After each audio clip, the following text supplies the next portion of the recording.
Welcome to the Drive. I'm Dale Lolley. He is Matt Williamson, and we are live here in lovely Phoenix.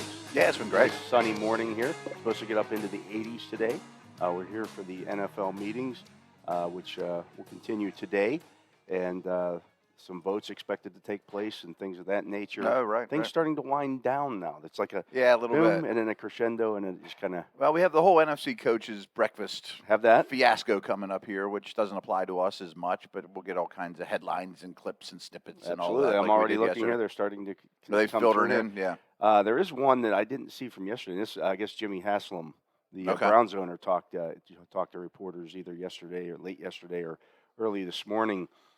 He was asked this from the Akron Beacon Journal about the fully guaranteed contract that he gave to Deshaun Watson a year ago, and he said it would be inappropriate to comment. But then he defended the Watson deal, saying every team, every business has to look and do what they think is in the best interest of their team.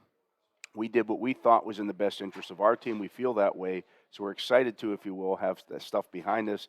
This time last year, how many games is he going to play? Is he going to play? Is he going to play? Is he not going to play? Mm-hmm. He's going to be there the whole season now, barring injury. Heaven forbid, he's going to play all 17 games, and hopefully more. I think that alone is a bigger leap to the organization, to Deshaun, than to all of us. Okay. I mean, they made their decision. He's the owner. I mean, he should defend it. Absolutely. I didn't think that was his call. I didn't think that was a strong defense of it one way or another, and he can do whatever he wants with his money.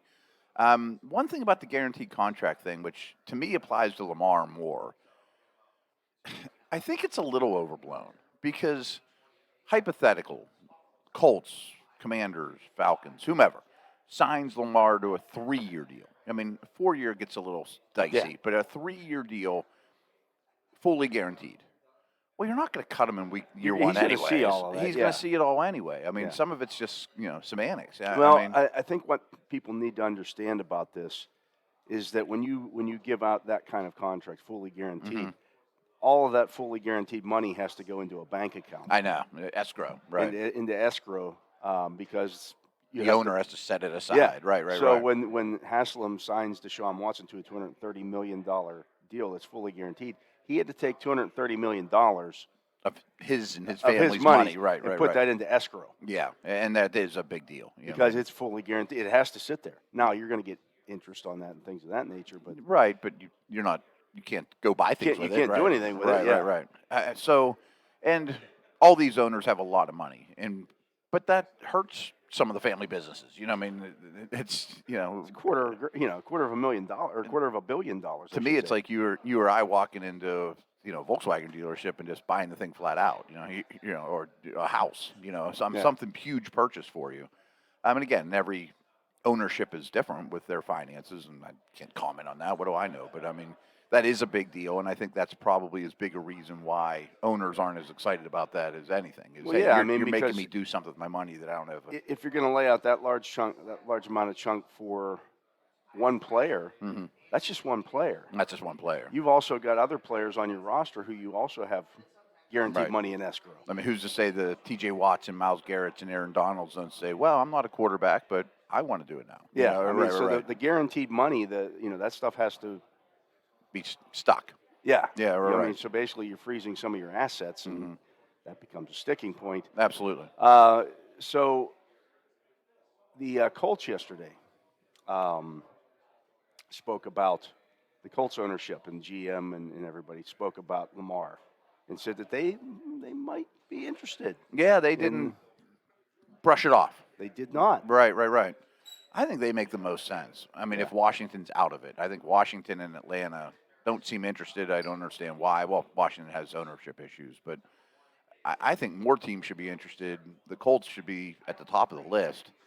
If you're the Ravens, and hopefully we're efforting to try to get a Ravens reporter on the show that'd be today. Right. But if you are the Baltimore Ravens, do you then approach the Colts and say, hey, let's work something out here, because you want to get this done before the draft, because you don't want them signing an offer sheet after the draft?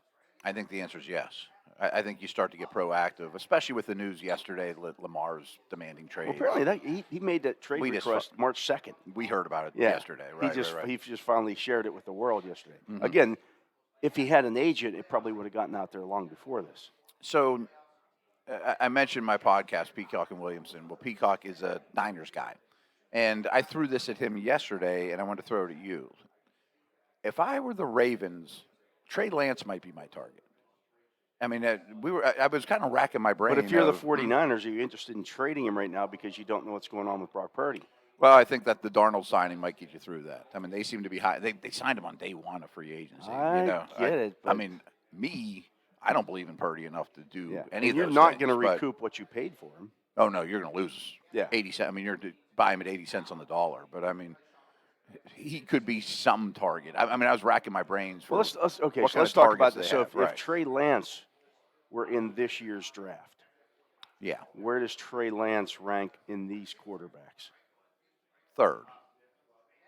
Lance versus Richardson to me is a conversation, That's a conversation. and they're real close. Yeah. I'd take both over Levis. Yes. I'd take both behind Stroud and Young. Yes. So, in that neighborhood, I mean, would I take him at 4 if I were the Ravens without Lamar? Maybe. But the other problem, too, is you're in year 3 of a contract already. I mean, like, you got to make a decision. He's accelerated, obviously, right. in terms Yeah, of and the contract stuff. So that's a negative. I mean, maybe you'd rather have Richardson with 2 more years of easy money and, controllable contract than Lance, because you know about the same about both of them at this point, which is not enough. Not enough. Yeah, I mean, Right. again, at this point in his career, Trey Lance has thrown in the last 6 years less than 300 passes. Right. Can you get Lance? Which is amazing to me. It is amazing. right. Would the Niners give you Lance for the Ravens pick? Would you do that if you're the Ravens? No. I don't think I'm giving up my first, No. even though it's later. Yeah. I mean, I might give you a second this year and a conditional pick the year after if he plays X amount of games or something like that. It's the whole thing. The machinations of this whole thing are fascinating. to It me, is. to see how this works out, and obviously it affects the Steelers. It does. And Right. Do you think the bridge is burned, though? Do you think Lamar could he be persuaded to go back? Harbaugh said yesterday that he has not spoken to Lamar at all. That's surprising to me. Yeah. What surprises me, too, are I think if I were the GM of 5, 6, 7 teams, I'd at least fly down to Florida and chat with them for the day. I think nobody wants to be the team that sets the price. I mean, you could just at least hear his side of the story, spend the day with the guy, feel more comfortable about the situation. I mean, all that stuff's legal right now. Yeah. You know, especially the Atlantas of the world and teams like that. I mean, I just don't understand that. Well, I mean, we don't know that they haven't because again, I guess there's no agent out there. No one's telling us what's all going pumping on. the information out there to everybody. It's kind of like nothing we can really pushing remember. the narrative. Yeah. Right. Interesting. 'Cause that's how. I mean, that's how this all works. Is the agents put a lot of this information out there. Mhm. Again, Lamar put the trade request in March 2nd. Right. And that's a long time ago. 3 weeks ago. If he would have had an agent, we would have probably heard about March 3rd or March 2nd. Without a doubt. Right. Without a doubt. Yeah. Yeah. So it's sticky, to say the least. It's very fascinating. I'm just amazed by the whole thing. But it all started from that fully guaranteed contract. How we started to share with Watson and all that. And Right. meanwhile, you've got Joe Burrow sitting out there going, I'm going to get a new contract here Oh, soon. yeah. I wanna Herbert and Hurts are I coming want to up see too, what and- happens with Lamar. I want to see what happens with these other guys. I'm going to want more money than Herbert. Back to the I'm going to want 3-year more thing money with- than Hurts. If I'm Lamar, though, when it's all said and done, a 3-year deal gets me back on the market again. Maybe I'm a lesser player at that point, but you're going to get a pretty decent contract unless the next 3 years are utter disaster. If I'm an owner, maybe I will give you the guaranteed 3-year so you can go make it sound like you won. I mean, I got a fully guaranteed contract. It's only 3 years. It's not 4 or 5 or whatever. But I got what I asked for, and now I get to hit the market again. I mean, you could phrase it that everybody wins. I could see that getting done, contractually. Could be the answer, no matter where he lands. Yeah, we'll see. I mean, it's not my money. So No, right. And I'm not sticking 120 or 130 in escrow either. Yeah, right? I mean, that's the sticking point of this whole thing. I saw something today on Twitter that Josh Allen has made like 5 times as much money as Lamar Jackson at this point in his career. Really? Just And because he they're- signed early? And they're in the same draft class. I guess that makes sense. So just because he signed his deal 2 years ago, Yeah. so he got the giant bonus, and he's making more per year. He was also drafted earlier in the same class, much earlier. So yeah, I guess that makes sense. But if I'm Lamar, I'm like, quit trying. Eventually you should have acted earlier, or something should have got done a year ago. Well, and I don't know that. Again, if he has an agent, Right. this stuff, he's during football season, he's concerned about the football stuff. Oh, And in the off season, right. he's training. He's Like, training. I don't know. The whole thing is just crazy to me. But There really are two sides of it, and I very much understand both. The thing I don't understand is not having an agent. yeah, I mean, I understand him wanting the Watson deal. I understand the Ravens saying, you've been hurt the last couple years, and what if you're not as dynamic of an athlete 2 years from now? Your play's a little different than others. But I don't also understand you know, having an agent. from Lamar's standpoint, I'd be like, you haven't helped me a whole lot. They've hurt him more than helped him, in my opinion. In terms of weapons. Like I'd have I forget who put that out. We gotta draft wide receivers. Yeah. Wide receivers. Yeah, and they don't. And they traded away Marquise Brown, who was probably the best one they've added. And I wonder just how much of this I don't want to say animosity because it doesn't seem like there's a ton of animosity there, but I wonder if that's a sticking point in this whole situation. Like, you took my best receiver away from me last year. Right. You didn't draft any. And I'll be honest, I think that scheme didn't help him much either. It put him in harm's way a lot. But more than that, they don't have a lot of layup throws. They throw the ball down the field, in the middle of the field. They don't throw to the backs a lot. Never throw the backs. That's what I was about to say, too. Yeah, they throw to tight ends, but they don't throw outside the numbers. The middle of the field's always crowded. They're always throwing contested balls. They don't have a lot of easy dump-offs for them. It's a lot of 1-2 run. Yeah, right. And everyone kind of knows what's coming. So I was excited just as a fan to see him with a new coordinator, which we're going to see no matter what, I guess. Yeah. I also wonder how much of this, Matt, the Ravens are a team that uses the analytics a lot. Very much so. Very analytically driven. And we've talked about this before in the show. Teams the second time around against Lamar. Right. Like he's great against NFC teams. The first time around, the first time you see him, it's because of that speed. You're like, oh, that he's faster than he looks on tape. We weren't ready for that. Mm-hmm. But you see the teams that play him more often, Cleveland, Pittsburgh, Cincinnati, and some of the other AFC teams that play against him on a regular basis. So I wonder how much I of this, do think there's something to that. Baltimore's looking at the analytics and going, okay, he's been around the block now. There's definitely more of a book. Everybody's seen him. Someone's coordinated against him. Yeah. There's going to be a lot more second appearances now than first for him. I think there's absolutely something to that. He does take you by storm of, wow, he's faster than I thought on tape, and we have nobody to replicate it during the week of practice. Yeah, you can't practice it. And they play a different scheme than everybody else. They have a 290-pound fullback. They play 60% of the snaps. Nobody else does that. Yeah. So this whole thing is interesting. It really is. Did you see what Belichick said yesterday? Yes, but I don't recall it. And we're hoping to have Greg Bedard from Sports Journal on later here. But Belichick was asked yesterday what would give fans hope that this whole that the Patriots can turn this thing around this year and make the playoffs and actually win a game. And he just said, well, I guess the last 25 years. Is that kind of is he getting this a little bit of, again, the hubris here? The grumpy old man / hubris. We talked about it last year in the summer when you don't have an offensive coordinator. Mm-hmm. You're going to let your defensive line coach call your offensive plays.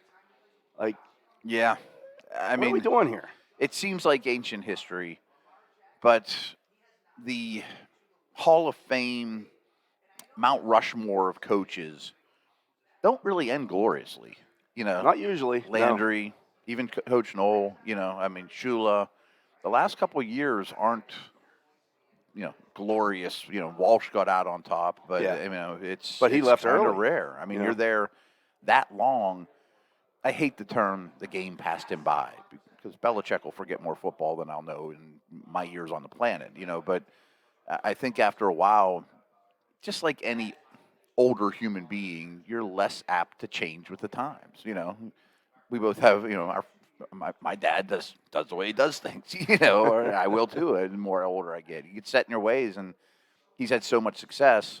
Why would I change it? But it might be time to change some things. Might be time to change some things. And Yeah. they did bring in Bill O'Brien as an offensive coordinator, Which I think is a great move. Yeah, I mean, they needed to do that. Yeah, There's that's no a ifs, great ands, or move. buts about it. But I still don't like their roster. I mean, No. What's their ceiling? I know. I mean, time and time again, we talk about who are their really good players. I mean, Yeah. who are their B or B plus or A players? There aren't many. I mean, I think he gets more. I've said this 1,000 times. Bill, the coach, bails out Bill, the GM, a lot. I mean, and that's true over the last 20 years too. Yeah. But especially lately, and now the bailing's harder. I mean, are they the fourth best team in the AFC East right now? If Rodgers is a Jet, then yes, easily. Yeah. I mean, easily. And maybe, I mean, in the AFC, I think they'd be fifth in the North, yeah, third at best in the West, yeah. behind Jacksonville in the South. Second in the South, yeah. Yeah, so mean, that's 5 teams below them. Yeah, I mean, Four? it's not a great roster. No, And no. Yeah. Yeah. I mean, they don't have the draft picks. I mean, again, you're stuck in that middle. I'm stuck in that middle, and Clowns to the left of me, jokers to the right. I mean, I think Mac Jones rebounds, but he's not going to be a top 10 quarterback this year, Yeah. or one of the top 8 in the AFC. Well, that's another reason why I wanted to have Greg Bedard. Yeah, on that would to be a good talk conversation, about, right? Mac Jones and that year too, and how that ties in with Kenny Pickett. That's a good point too.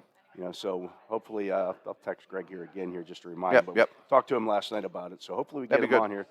To Different talk angle about on that. things. Yeah, absolutely. He's all over that division too, right? Yeah. Yeah. I mean, he's he does great work, and also covered the Packers for a long time too. So They have some quarterback stuff get going some on. stuff going on. Yeah. So, but interesting.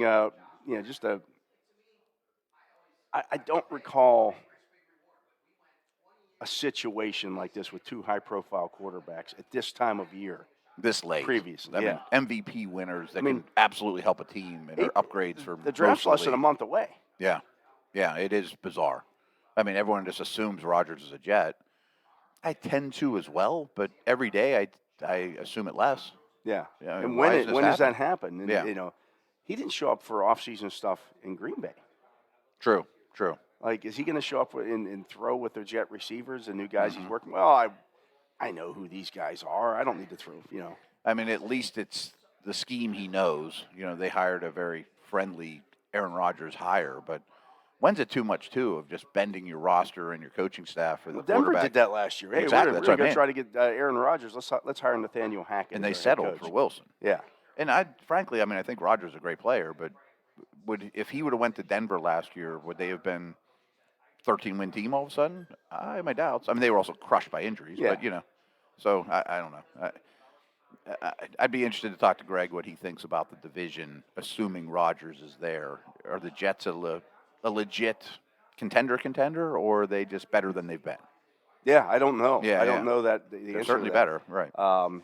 Again, you're banking on the running back coming back from a knee injury. There's a lot of moving parts there that.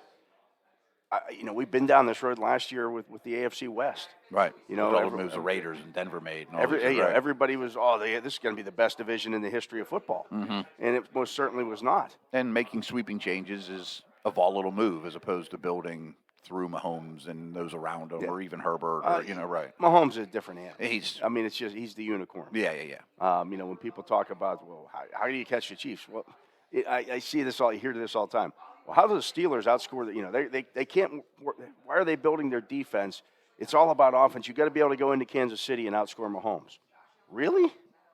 You think that's going to happen? I heard an interesting take on this. Is Daniel Jeremiah, who works very, very closely with the Chargers. I think he's their color guy. I'm not positive, but he does something on game day. I think he's their color guy. And he was citing a game, Chargers-Chiefs. It's very late in the game. Chargers have a lead. They have to kick off to Mahomes. There's not much time on the clock. Yeah. And what he was saying on his podcast was, well, they don't have Tyreek Hill at this point. If I have anyone in the league to cover Kelsey, who do I want? Derwin James would be pretty high on the list. Yeah, right. And he still was at a huge disadvantage in Kelsey scores. And DJ's point is, not that defense doesn't matter, but late in the game, Mahomes and these guys go through everybody. You know, everybody blames, Steelers defense isn't clutch enough. So I do think there is something to, you got to score 30 to be in those games. Well, and to me, know? so I look back to the playoff game the Steelers played there a couple of years ago, where the defense gets 6 consecutive stops. Right. And one of those is an interception that was a fumble return for a touchdown. And you look up at the end of those 6 possessions for Kansas City's offense, and it's 7-0. Yeah. Now, you do have to be able to score in those situations. Sure. But if you get stops on them, it's the same thing that happened to the 49ers against them in the Super Bowl a few years back. San Francisco's up 2 scores going into the fourth quarter, but it still wasn't enough. But if your defense is good enough to hold that offense down, I do think it's a balancing act. Yeah. I mean, by no means would I just say, just give me. we want to play a 57-56 game with these guys. Right. You're going to lose that 9 times out of 10. Yeah, I'm not saying draft receivers with your first 3 picks and just ignore defense. Yeah. But I am. But everybody believer. looks at it that way because I think because the Bengals had beaten them, and nobody gave respect to the Bengals defense. The Bengals defense played really, really well. Yeah, I mean, was no pretty mistakes. You know, shut them out in the second half of that. very physical. you know. Right. And they made a lot of adjustments, and Mahomes looked lost. Yeah. One of the only times I've ever seen in his career. So you have to be a balanced team to beat them. It can't just be let's load up on offense and go in there and try to outscore them. Right. But I don't think you're going to win many 2017 games against them either. No, You you're know, not. You're not going right, to do right. that. You have to be able to score. But again, their defense Allows big isn't plays, great. too. No, Yeah. right. And probably never will be. That's the unless they weakness. happen That's to- that's the right. weakness. Yeah. So if your defense can get some stops and your offense is good enough to control the football and score, then you have a chance. And Mahomes isn't going anywhere, but Kelsey's not long for this league either. Right. I mean, you got to give them something. I think their philosophy is, when they lost to Tampa with all those O-line injuries, and he just got crushed in the Super Bowl, I think they made a very concerted effort that if we protect Pat and give him one weapon, we're going to be really, really hard to beat. Yeah. And they've invested in the O-line, and they continue to this year, and they have that one weapon. But what if they lost it? Right. Yeah, you just don't know. We're going to take a break. He is All right. Matt Williamson. I am Dale Lolley. You're listening to The Drive here on Steelers Nation Radio. We are live from the NFL meetings here at the Arizona Biltmore in Phoenix. You can also watch us, I'd like to remind everybody, on the Steelers YouTube channel. Today's show will be broadcast there later on today. We want to thank everybody who watched that one yesterday and still watching it. I think some people are. But Check it out. Yeah, check that show out on there and give us a like. Do some All that comments there. stuff. We appreciate all that stuff. But we'll be back with more right after this. Allow the Steelers.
Welcome back. I'm Dale Lolley. He is Matt Williamson, and we are The Drive here on Steelers Nation Radio. And Matt, we really haven't talked a lot of draft here No, we haven't. since we got out here. We did 3 hours yesterday and didn't really talk I don't any think we draft. talked any draft or even brought up a prospect. But far as as I we can sit here, our friend Bucky Brooks I haven't seen this one. dropped Good. his mock draft 3.0 on NFL.com. So I thought we'd roll through that one here real quick. Before we are joined by some of our guests here. When we do, I want to bring up pick 2 here. I just heard somebody throw a spin that I'm a little interested in. Okay. All right. At 1, he has the Carolina Panthers taking C.J. Stroud. Okay. So I think that's going to happen. And now, Bryce Young has the same agent as Deshaun Watson. Okay. And that didn't go well with the Texans back when or whatever. Would you consider being a Lamar team if you were them? Or, and taking a step further, their new head coach is DeMeco Ryans, defensive coordinator, and nobody stresses D linemen like the Niners. You know, like, if you take Carter or Anderson at 2, maybe roll the dice on a quarterback at the 10 pick, I think they pick, or 11, wherever it is, or talk Ravens with not the second pick, is that a better move? DeMeco Ryans also a Bama guy, by the way. Also a Bama guy, yeah. know. So, I think he'll know all about Bryce Young. Yeah. I don't know that. I mean, you know agents better than I do. Like, do some agents and teams just oil and water? I think that we're talking millions of dollars. I mean, I think it comes down to each particular player. Mhm. I don't think an agent would be silly to burn a bridge with the team. And the other thing is Houston's changed dramatically since Yeah, that I point. mean, the GMs and everything, the coaches yeah. are gone. So I don't know that you necessarily look at that and go, "Oh, we can't deal with that guy." I mean, people forget this about the Watson saga is he asked out way before any of the massage stuff came out or any of those things. Yeah. You know, he was unhappy with the way the organization was run, and now it's run differently. So Bucky has Houston taking Bryce Young. Arizona at 3 then takes Will Anderson. I did a team needs project. Their D-line is remarkably bad. Yeah, I mean, it was bad last year, and Watt retired, and Allen left. I mean, it's remarkably bad. How about this, though, Matt? At 4, he has Indianapolis taking Tyree Wilson. I don't think that's crazy. I mean, there's obviously another shoe to drop there in that situation, too. Yeah. He said adding a quarterback is a top priority, given the free agent signing Gardner Minshew currently sits first on the Indianapolis depth chart. But grades on the available QB1 prospects do not match the Colts draft position. Wilson would give the team a young, energetic pass rusher to pair with Kwity Paye on the edges.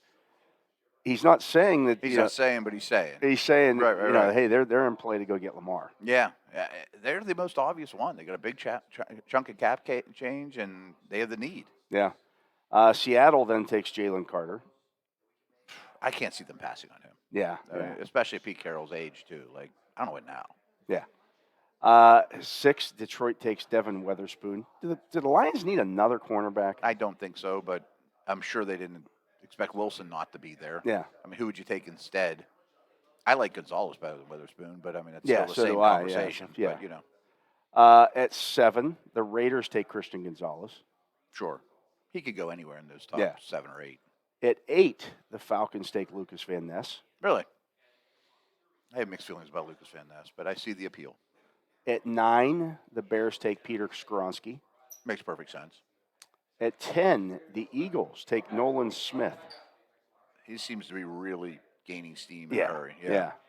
He's 4.39 is a 4.3. 4.39. Yeah, and he's productive and versatile and leader and all this good stuff. And the tape's good and everything's. At 11, the Titans take Paris Johnson Jr. Sure. I think. Would they pass on Richardson or Levis, though? Rarely do you see the opportunity to take the quarterback at 11. I think Levis falls. I think Levis falls, too. Yeah. At 12, Houston takes Jackson Smith and Jigba. They've added a lot in the receiver room, but you know my love for him. I mean, many of these teams should take him. You got a huge man crush. Yes. Speaking of huge men, the Jets take Osiris Torrance. They have guards, though. Yeah, I don't know that that's a... Yeah, unless they're going to plug him in at right tackle and see how that goes. But, I mean, he's a good player. He could. Yeah. At 14, New England takes Broderick Jones. Sure. I mean, I think Jones is going to go at about the latest at Green Bay there. Yeah. At 15, Green Bay takes Miles Murphy. Fine. If you were the Patriots, though, would you take Richardson over Broderick Jones? No. At least give Mac one more year Yeah. and protect him. And, Yeah. Me too. You said Miles Murphy. 16 is Joey Porter Jr. Okay. I might do a quarterback there. Yeah. Yeah. Which takes you to 17, and he has the Steelers taking Deontay Banks, the cornerback out of Maryland. I don't know that would be my pick there necessarily, No. based on how this fell. Steelers don't like how this fell because only 2 quarterbacks are off the board. Only 2 quarterbacks are off the board, but I would think that you would be getting some calls right now. I would think so, too. You'd be getting calls Especially about because the Lions are next. Yeah, the Lions are next. Then you got And I Tampa think- Bay. and Seattle. Then you got Seattle. I think you'd get a ton of calls. I think you get calls from those teams trying to move up, and I'd be all in on moving back. I'm warming up more and more and more to moving back at 17. So in a way, if 2 quarterbacks are sitting there at 17, it might make that easier to happen. Yeah. But if you're stuck to stick and pick, would you have taken Banks? I mean, there's Branch, there's Brisset, there's... To me, with things falling like this, I'm just looking to see where if Branch goes at, we'll get there. Branch goes at 24, Brisset goes at 26. Mm-hmm. I mean, I think they feel more of a pressing need right now for this team Then the corner. than the immediate cornerback, because you can get corners. We've talked about 32, it before. and You'll get cornerbacks deeper into this draft. You're not going to get Sticking one of and those picking guys. is a little rough on the Steelers here, though. Yeah, You know, based on what happened based here in on this what draft. happened. Yeah. Right. But I would not cry if Banks was their pick at 17. I totally understand it. Yeah. I mean, Yeah, if that's you got to do it here. He's our highest rated guy on the board. You just take him. Very athletic. Yeah. At 18, Detroit takes Kalijah Cansey. Okay. I'd be shocked if they passed on a quarterback twice. Yeah. At 19, Tampa Bay takes Darnell Wright. They sure need it. There's been a lot of talk of moving Wirfs to left tackle, which Yeah. I guess depends who they get. Well, Darnell Wright, you probably move him to left tackle. Yeah, you're moving the left tackle then, right? 20, Seattle takes Anthony Richardson. That's a home run. You get Jalen Carter and Anthony Richardson. Living for today Without and without tomorrow, trading up. without moving at all. Yeah. Yeah. I think every Seattle fan would take that in a heartbeat. At 21, the Chargers take Bijan Robinson. And That's making more and more sense. Right. 22, And the other thing is Eckler's up after the year. I mean, even Right. if you had a year with the 2 of them, is that the worst Yeah, thing in the you're world? all right. Right. 22, the Ravens take Cam Smith. Okay. I feel less and less certain he'll be a first rounder. At 23, I would take Quentin Johnston if I were them over Cam Smith. Yeah, but they just seem to completely. We I don't know. care about their They draft corners wide ahead of receivers. receivers, Yeah. right? At 23, Zay Flowers goes to the Vikings. Makes perfect sense. They have more needs than people realize. Yeah. They could go quarterback. They could go anywhere on defense, receiver. As I mentioned, Brian Branch goes 24 to the Jaguars. Mm-hmm. Be a stabilizing force for them. At 25, John Michael Schmitz goes to the Giants. Their interior line needs help. Yeah. And they have a lot of spots, but 26, Brian Brisset goes to the Cowboys. I would be thrilled if I was a Cowboys fan with that. Oh, yeah. Yeah. At 27, Jordan Addison to the Bills. I'd be pretty happy if I was a Bills fan with that, too. Right. At 28, Dalton Kincaid, the first tight end off the board at 28 to the Bengals. His buddy DJ had Kincaid going like 12th. Bengals just made a signing at tight end. Oh, yeah. I'd like the Irv Smith signing. Yeah. So Bengals they added signing him. Irv Smith. That's their second one they've signed, right? And they lost Hayden Hurst. I thought they signed 2. Maybe not. Maybe that's the first one. If he stays healthy, that's a big caveat. That's the big if, yeah. He hasn't been able to do that. Right after that, at 29, another tight end comes off the board at Michael Mayer To the Saints. to the Saints. Okay. I could definitely see tight end there, but I think D-line's the pressing need. At 30, Maisie Smith goes to the Eagles. That would make sense, too. I mean, they're looking for a Hargrave, big-bodied, thick, athletic. He couldn't be guy. any different than I don't. Again, where's the production? Oh, I know. It's not close to Hargrave. And then Adebaware goes at 31 to the Chiefs. Okay. So if Yeah, things if things fell that way, Levis would be sitting there. Levis would be you'd be getting calls you'd be at getting 32. calls about 32 as well. Mm-hmm. I'm just trying to think who best available at each position would be. Levis, Jahmyr Gibbs, Johnston, Yeah. DeJuan Jones. Any other line? Harrison. Tipman. Yeah. If you wanted to go interior. D tackle's pretty picked over. Yeah. There's probably an edge or two. The linebackers are all sitting McDonald, there. They're all sitting there. Every other safety, but I'm only thinking about one. And I don't think there was a corner drafted since Banks. Cam Smith. Smith. Okay. Yeah. Who do you like there? Ooh. I like to trade out of that spot. Dwan Jones wouldn't break my heart. No. I mean, I definitely see a tackle there if you've taken Mm-hmm. a cornerback in the front. That's to me is why there's not a defensive tackle that I think I would take there at 32. Would you consider Mazzie Smith if he were still available there? I have mixed feelings. I have mixed feelings too. Like he's never going to be on the field for me in passing downs. Right. I mean, I'm not talking anything bad about Carl Dunbar, but that's a lot of faith in your D-line coach to say, take this unproductive athletic this guy that and had make him one productive. tackle for a loss last year and turn him into something. Yeah. I mean, it's just asking a lot. Yeah. He could hit. That's why, to me, if I'm in that situation, I'd rather take the big guy. If Brisset is there, I'd rather take him at 17 Have and him then pick a quarter. and then get a Ringo corner. or whoever you want. Yeah, Right, take right, Kaylee right. Ringo at 32. Yeah. Ringo at 32 wouldn't break my heart. No. We never end up doing that, but that would not break my heart at all. Absolutely. I mean, Hey, and that would be a nice Hey, Pat Pete, you and hang out with Ringo Yeah. every day. Yeah. All the time. walk across his grave a few times. Right. You guys hang out and just be buddies. By Johnny Ringo. You look like somebody just walked across your grave. That joke would never get old if the Steelers drafted Kaylee Ringo. It hasn't in the whole draft season. Steelers.com would have to do a whole Dress up a as video with Burp it. and- right, right. Dress him up. Yeah, get somebody dress up like Doc Holliday and standing under the tree out by training camp. And Yeah. Good stuff. Weird mock, though, there by Bucky. A little different, with little different. Quarterbacks falling. yeah, I mean, again, it's lying season and everything changes. it could certainly so happen. much. I'm I'm warming up to the fact that it could, especially if hearing- Lamar ends up in Indy. I'm hearing more and more stuff about perhaps Levis falling down a little bit. Yeah. I don't know what people think of Richardson, though. He's one of the wild cards. Bijan Robinson's a wild card in this draft. Yeah. Jalen Carter's a wild card in this draft. I still feel like Carter's floor is 10, though. Yeah, I saw. I mean, could the Bears or somebody Eagles else's pass mock on had him falling in like 19. I'm like, there's no way. There's no way. There's no way. I mean, I know he's done some. Well, let's talk. Okay, so Jalen Carter's there at 17. Yes, run. You sprint to the. Just like we talked about with Pat P. You say, "Hey Cam, I got a little project for you. Let's put an extra wing." Sidney Crosby moving in with Mario. We're gonna Right. pay for you to set this guy up in your house. And You guys be best friends, and you teach him the ways, and you will benefit as well. Yeah. The two of you get the all those double teams that you've been getting. Yeah. He's gonna take a lot of the pressure off of you with Think that. of that. I mean, if Ogunjobi's your first guy off the bench, Yeah. you know what I mean, and it's 3rd and 8, and you have Cam next to Carter with Highsmith and Watt.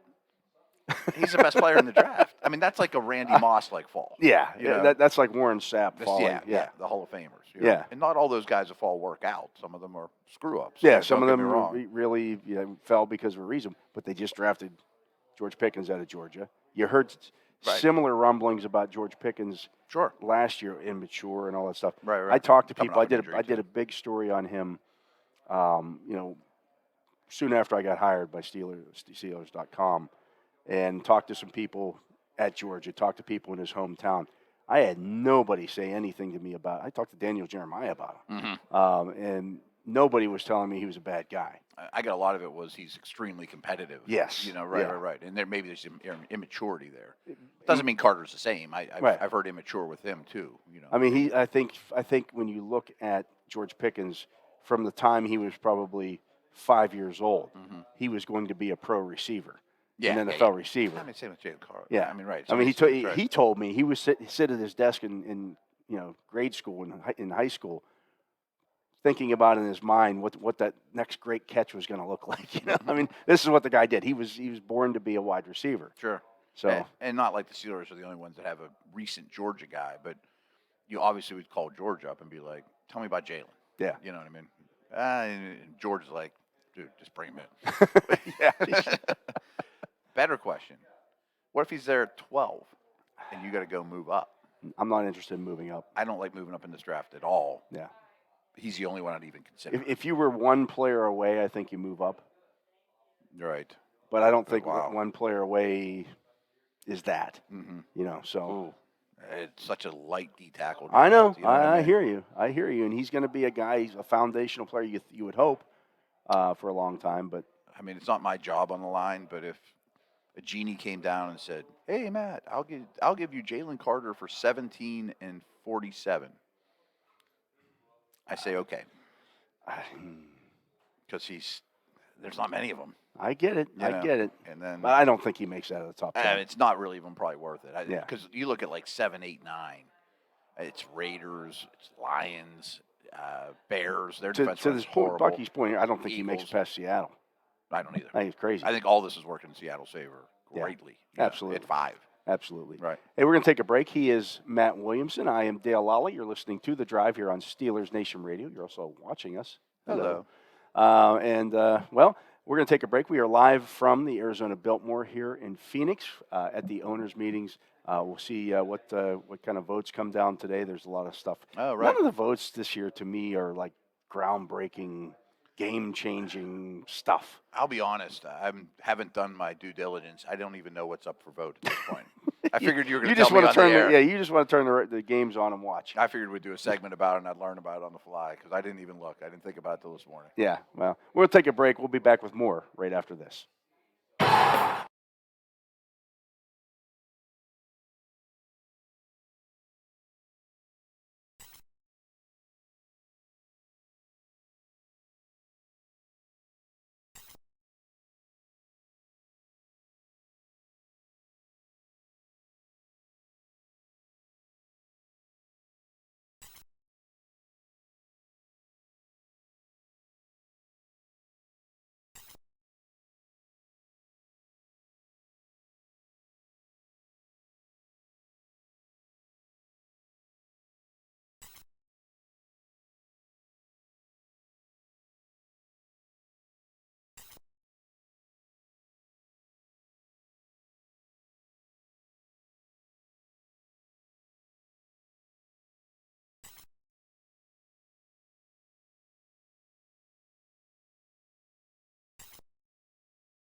Welcome back. I am Dale Lolley. He is Matt Williamson. And Matt, since you asked about the proposals, let's talk about let's go through those. Here are the competition committee rule proposals for this year. He is Matt Williamson. I'm Dale Lolley. This is the drive. By the competition committee to change the definition of a launch to leaving one or both feet. Okay. I don't love how the launch is set up presently, but okay. By the competition committee to make the penalty for tripping a personal foul. Okay. These are small potatoes, but right. Also by the competition. Tripping's almost always intentional. Without a doubt, yeah. I don't have a problem with that. To make the penalty for illegally handing the ball forward consistent with other illegal acts, such as illegal forward passes. Illegally handing the ball forward. I don't know what that means. I don't know what that means. I guess you can't, They're talking like after the snap, just like pushing. I don't know what that means. Somebody would have to explain that one to me. By the competition committee to make the penalty for illegal punts, drop kicks, or place kicks consistent with other illegal acts, such as illegal forward passes. Okay. They're really they're things that nobody cares Again, about. that's why none of these are major things. Right. This is one of the ones, though, that's gotten talked about a lot. To put the ball in play at the receiving team's 25-yard line when a touchback occurs on a punt. Yeah. That's I never consistent thought with of the that, kickoff. but okay, right. I think that's smart. Yeah. Touchback's a touchback. Yeah, right. Yeah, why is it right, different for a punt than it is? Yeah, I would pass that one. You might see more teams allowing punts to hit then. Mm-hmm. If I'm going to get it to 25, it's a big deal. I'm not going to field it into certainly. So I've talked with Danny Smith about this before, and he's about why team, because you always hear every time a punt return guy fields a punt now inside the 10. That used to be a no-no. You didn't do that. Growing up, you never ever did that, right? Now you see guys do it. Well, back in the day, first of all, most of your fields were AstroTurf or something of that. If the ball hit, it was going to bounce. It didn't stick, Yeah. or it wasn't as soft, right? Now you got so many of the fields that you play on are turf or they're a soft grass. Even the turf fields that they have now are much softer than the AstroTurf used to be. Yeah. You can deaden the kick there. And he said the kickers have gotten so much better at it. It's funny because I asked a friend of mine who's been a special teams coach in the league too, this 10 years ago, he said punters have way more pitches than they used to. Yeah. All this Australian stuff. They can roll it over. They can do all kinds of stuff where they get it to bounce sideways. They can hit a golf ball like Burt Loughton, the Steelers PR director. There's all kinds of things that they can do. They get the backspin on it. Right. And so you feel them the nose now. of it. They kick the middle of it. Like they have a lot more clubs in their bag. Yeah. Whereas so 20 they're a years lot ago, it better was at it. automatic. If you set yourself up at the 10 and you had to go backwards, you let the ball hit. Mm-hmm. Now and people were trying for coffin corner stuff then too. More so than that's not the case anymore. No, it's changed. The punters are way better. They have way more control. By the competition committee to prevent the offense from benefiting by an extension of the half as a result of their foul. So if the offense commits a foul, say it's a false start, and they say, no. So basically you're cheating the timeout. Yeah. Okay. No, I think that's a good rule. Yeah. To put the ball in play at the receiving team's 25-yard line, if there's a fair catch on a free kick, a kickoff, or a safety kick behind the receiving team's 25-yard line. So that's similar to the punt rule, was just the free kick. That's kind of like the college rule. Often. If it's in the so the way it is now, if the ball goes into the end zone, you get it at the 25. Mm-hmm. What they're saying here is if you fair catch the ball inside at the 10 or the 5, it would automatically go out to the 25. I don't like that. Yeah, I'm not a fan of that. Right, that's like college does that. That's like I have a really good kick. Yeah. And I didn't get benefited from it. Because you see teams now trying to place the ball at the 2 and make the team right. No, I don't like that. And then finally, to clarify the use of helmet against an opponent by removing the butt, ram, spear language from Article 8 and incorporating those actions into impermissible use of helmet. I don't know what they're talking about. Okay, we got some other ones here. These ones are proposed by different teams. Okay. By Philadelphia, to permit the use of the 0 as a jersey numeral, and to allow kickers and punters to use any number between 0 to 49 and 90 to 99. They said you're not allowed to have a 0? No. No 10s, no 20s? No, the number 0. Oh, okay. But not double 0. You can't have double 0. Okay. Or triple 0. If you're Jim Otto, though, that was so cool. Absolutely. If my name started and ended with an O, I would want 00. Yeah. By Philadelphia. Chigakwonkwo. Yeah, to permit team to maintain possession of the ball by scoring substitute offensive play, 4th and 20 from the kicking team's 20-yard line instead of an onside kick. So you'd have a 4th and 20 play instead. Yeah. Yeah. I know onside kicks are flawed. But Yeah. Some of these are just kind of. The one that wasn't brought up is I don't like aiding a ball carrier. Speaking of Eagles. That one didn't even make it through the competition committee. Yeah, they don't think it was going to pass. Yeah. There's I enough teams out there that the Steelers do it. Oh, everybody does. Crazy if you don't do it. Crazy if you don't. Right. Yeah. Like the Eagles on 4th and 1 are unstoppable. Yeah. But good for them. Yeah. They have the best line and the best running quarterback I'm around. just looking here. I don't like aiding a ball carrier. Anything else that to expand the coaches' challenge system and include personal fouls called on the field? I wouldn't have a problem with that. But then you're getting subjective, of course. Yeah. I think there's some roughing the passer stuff in there, too. Yeah, right? Detroit also wants to provide clubs more opportunities for a third challenge. I don't think that's going to pass. No, that's more challenges. Viewers don't want that. Yeah. To expand replay as officials' jurisdiction to allow for consultation regarding any penalty assessment. So basically, New York could chime in and say, "Yeah, that's not a penalty." I think that's happening more than people think. Right. Yeah, I think that's for sure. To expand replay officials' jurisdiction to allow for review on failed 4th down attempts. That's a huge play. I don't mind stopping the game for that. That one's by Houston. By the Rams to make fouls for roughing the passer called on the field subject to replay and or review by a coach's challenge. We were chatting about it before we went on the air. That sounds good, but then you see holds and, Mike Tomlin was asked about that one yesterday at his press briefing. He said he's not in favor of that. Mm-hmm. He said the competition committee reviewed 100 personal foul roughing the passer penalties last year, and there were 3 that were. Really? Yeah. If it's 3%, it's okay. Yeah, and then to expand the crackback prohibition to players who go in motion and go beyond the center to block the split flow block defender below the waist. They're saying to not allow that? Or to not allow that, yeah. To expand it. I guess it's a safety issue. It's a safety issue. Yeah. It's kind of like it going low at the knees, Absolutely. with the head of steam. So, that probably passes. Yeah, I think so. But those are the rules that are up not for. Much. It's not a lot there this year. Right. Yeah, so glad I blew it off this morning. We are going to take another break. He is Matt Williamson. I am Dale Lolley. You're listening to The Drive here on Steelers Nation Radio. And I just wanted to remind everybody that, if you miss any of the show or you want to hear it later on your smart speaker, all you have to do is say, Alexa, play Steelers Nation Radio from iHeart, and Alexa will take care of the rest. We are live from the Arizona Biltmore here in Phoenix for the owners' meetings. They could be wrapping up today, might be tomorrow. We'll see how the votes go. Right. But Matt and I will be here until noon today. So you want to come back. We get 2 more good hours of Steelers talk here. We'll be back with more right after this.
Welcome back. I'm Dale Lolley, here with Matt Williamson. We are live from the Indianapolis. What am I doing here? From the Arizona Biltmore at the owners' meetings here in Phoenix, and we're pleased to be joined now by Jeff Zrebiec of The Athletic. He covers the Baltimore Ravens for that outlet, and you've had some busy stuff going on here, Jeff. It's been a interesting sort of couple way, months here. Yeah, I did not think this offseason I'd be writing about Meek Mill and somebody by the name of Ron Francis or Rob Francis. Yeah, it's been an interesting offseason, that's for sure. And the thing is, I don't think anything's gotten settled so far. So we got a ways to go here. Yeah, it's fascinating, watching this from 20,000 feet. We were talking off the air. Obviously in Pittsburgh we went through this whole franchise tag situation with Le'Veon Bell, but this is a franchise quarterback we're talking about here. This is different than a running back. Yeah, this is the guy they designed their whole offense around, the face of their franchise. The face of sports in Baltimore. Look, both sides are kind of in a situation that they don't want to be in, right? Now, Ravens don't have another contingency plan for Lamar Jackson on their roster, and having him on the tag and needing to keep some money in case someone makes a run on him, a run at him with an offer sheet. They really haven't done anything in free agency this offseason. They've, re-signed a couple guys on cheap deals, but they really haven't done anything. So they're sort of handcuffed in what they could do until there's some resolution here. So this stretching isn't doing them any favors. And then obviously with Jackson, the situation he's in, there's a lot of talk about how he's played this, that, and the other thing. But I can't imagine this is what he had in mind. He's going to have to make a decision soon on whether he's willing to play on the tag, or whether he's willing to sit out, how long, all that stuff, unless there's another suitor here that comes through with an offer sheet or a trade offer. And, being in Phoenix this week, I haven't heard of a team that seems like they're primed to make a run. Being in Indianapolis, the Combine, I couldn't find that team either. So kind of here we are with a situation that doesn't seem like it's going to be ending anytime soon. So, Jeff, I want to get back to Lamar specifically, but there's three teams that really stand out to me: the Colts, the Packers, and the Ravens, that have brought in next to nothing. And, Baltimore had to trade Chuck Clark. They're cutting Calais Campbell. Is it all just because they have to have that chunk for Lamar?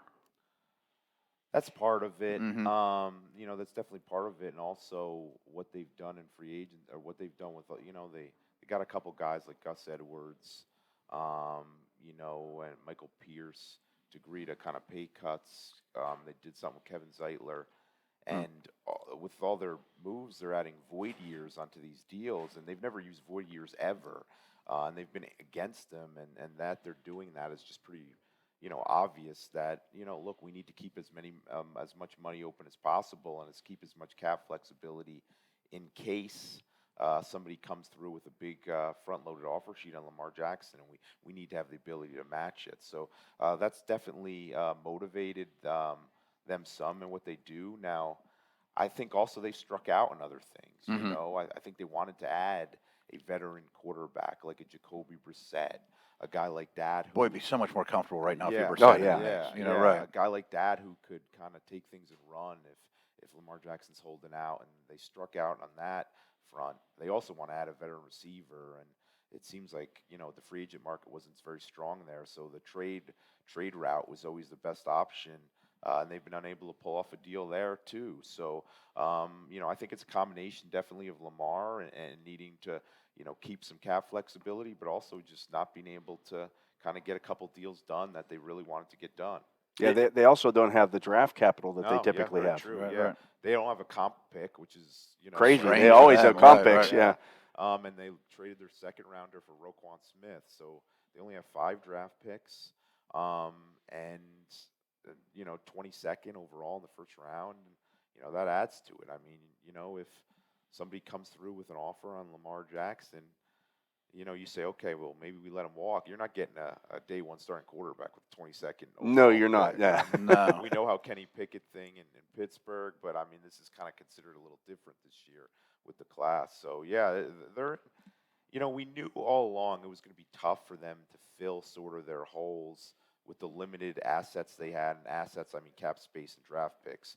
But I think it's probably been a little rougher going than most people expected around the team. If Lamar were to come off the books today, next week, a month, Yeah. would they be a player for DeAndre Hopkins or some veteran, Jerry Jeudy, Sutton, somebody like that? I think use so. the cap Yeah, space. yeah, and I think those are all all options they've sort of are still considering. Mm-hmm. The reality is, with a lot of those guys, they want draft picks, and they only have 5, no second rounder. I mean, maybe you can kind of entice a team with 2024 draft picks, but that's not going to be as enticing as a team offering current ones. And they will have cap flexibility to do some stuff, but there's so much criticism in Baltimore, and there's been for years about their lack of being able to draft and develop wide receivers, and obviously which Pittsburgh has done so well, and also find like veteran wide receivers in their prime. Their model has been signing these older guys, and it has worked in some fronts. They've always had those. Yeah, the Boldens of the world, and Steve Smith, Mason, Derek Mason, right. But they need to get that guy. But which veteran receiver is, like to add like a DeAndre Hopkins, they're probably going to adjust his contract. Is he going to want to come to a place that has no quarterback? That's the other part. Not an attractive landing spot. Right. Yeah, like how many balls you can I catch, said before, I think Eric DeCosta, the general manager, has one of the more challenging jobs in the league this year. It's still a good roster in a lot of areas, but they had some, definite holes that they had to fill and limited ways to fill them. And then when you add over top of that the whole uncertainty with the quarterback, that was going to make it difficult. The other interesting part of this whole thing is that you've changed offensive coordinators as well. And That's so if Lamar, let's say Lamar is going to play on the franchise tag, but until he signs that thing, he's not a Raven. No, I know. And so does he just sit out the entire offseason, and now you're looking at the Todd Monken's look at this going, what am I going to do here? I haven't had my quarterback all season. He could be as ambitious as you want, but what's he working on right this And second? he doesn't even know. Am I designing an offense for Lamar or somebody else? So along those lines, Jeff, I could piggyback off that question. I kind of have this theory that Harbaugh looks at this style of offense and says, maybe it's run its course. That we might have to start throwing to receivers, and no matter who our quarterback is. And I feel like you can't just run this exact offense with a 290-pound fullback snap after snap and not have any receivers. I wonder if Harbaugh says, this was a good experiment. We won a lot of games. We have to tweak our scheme no matter what. Yeah, I think no doubt you're correct. And I think that sort of conclusion was reached when they, it was listed as a parting of ways with Greg Roman. Well, Greg Roman wasn't coming back, so I think they sort of reached that. Greg Roman did a lot of good things, but the offense had sort of hit a wall, and other teams had adjusted, and that style was just not going to get them where they needed to go. So, Harbaugh talked a little bit about it yesterday. I think they plan to be a little more of an up-tempo offense. They, add some more no huddle. They're going to obviously throw the ball more. That's all stuff they want to do right now going forward, and they'd like to do. But that's the other thing that you mentioned, Dale. It's just like, Todd Monken. Like, how do you install even an offense? What's he doing right now? Right. Yeah, like John Harbaugh said yesterday. We've been in the lab, but it's tough to kind of envision what's it going to look like when you don't know who's going to be under center. So, and even if like you're confident that Lamar Jackson's going to be your guy this year, it's not like you can just say, Lamar knows us. He knows the system. He can come in late August and be under center for week 1. Like, what's that going to look like if he doesn't know the offense? And this isn't a left guard sitting out. This is This is the quarterback who was 90% of your offense the last 3 or 4 years. Yes. Changing the offense and changing the quarterback, and you don't know what part 2 is yet. So how do you do why, part 1? Yeah, that's why I've kind of, how this has worked out is almost like when you talk about the franchise tag that they use, the non-exclusive tag. I thought that was probably the best way to try to spur a closer, a quicker, resolution, and that's what they really needed here. Some sort of, if another team made the offer, you get 5 days to decide, either move on or you sign him and he's there. And at least there's closure, There's closure, you can move on, build the rest. You have more time to build your rest of your roster. But in this way, with nobody kind of offering, there've been no real bites. All your targets are drying up. Yeah, right. It's definitely. And as you said, the new offense, the new offensive coordinator definitely add to that. So let's looking at all this stuff that's happening here. What are the Ravens in 2023? Are they a rebuilding team? Or are they a team that is in it to win it this year? I mean, I don't know. Yeah. Do you think they have a better chance of coming in first or fourth in the division? Fourth. I would think so too. Yeah, I mean, think their roster has to be worse than it was last year. I whether rebuilding, like, if they all of a sudden get an offer sheet after the draft for Lamar from like the Colts, because Colts aren't giving up the fourth overall pick and signing him 2 weeks before the draft, and they let him go. I mean, they're gonna have the looks of a rebuilding team in a lot of ways. Yeah. When you look at the receiving group and what they're gonna have to do at quarterback. That's like the worst case scenario for Baltimore. You go through the draft, and then the day after the draft, somebody signs him, and you get 2 picks in the next 2 drafts.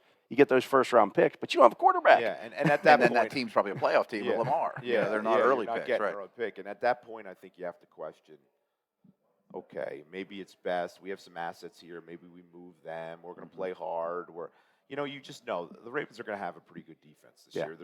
They need another corner.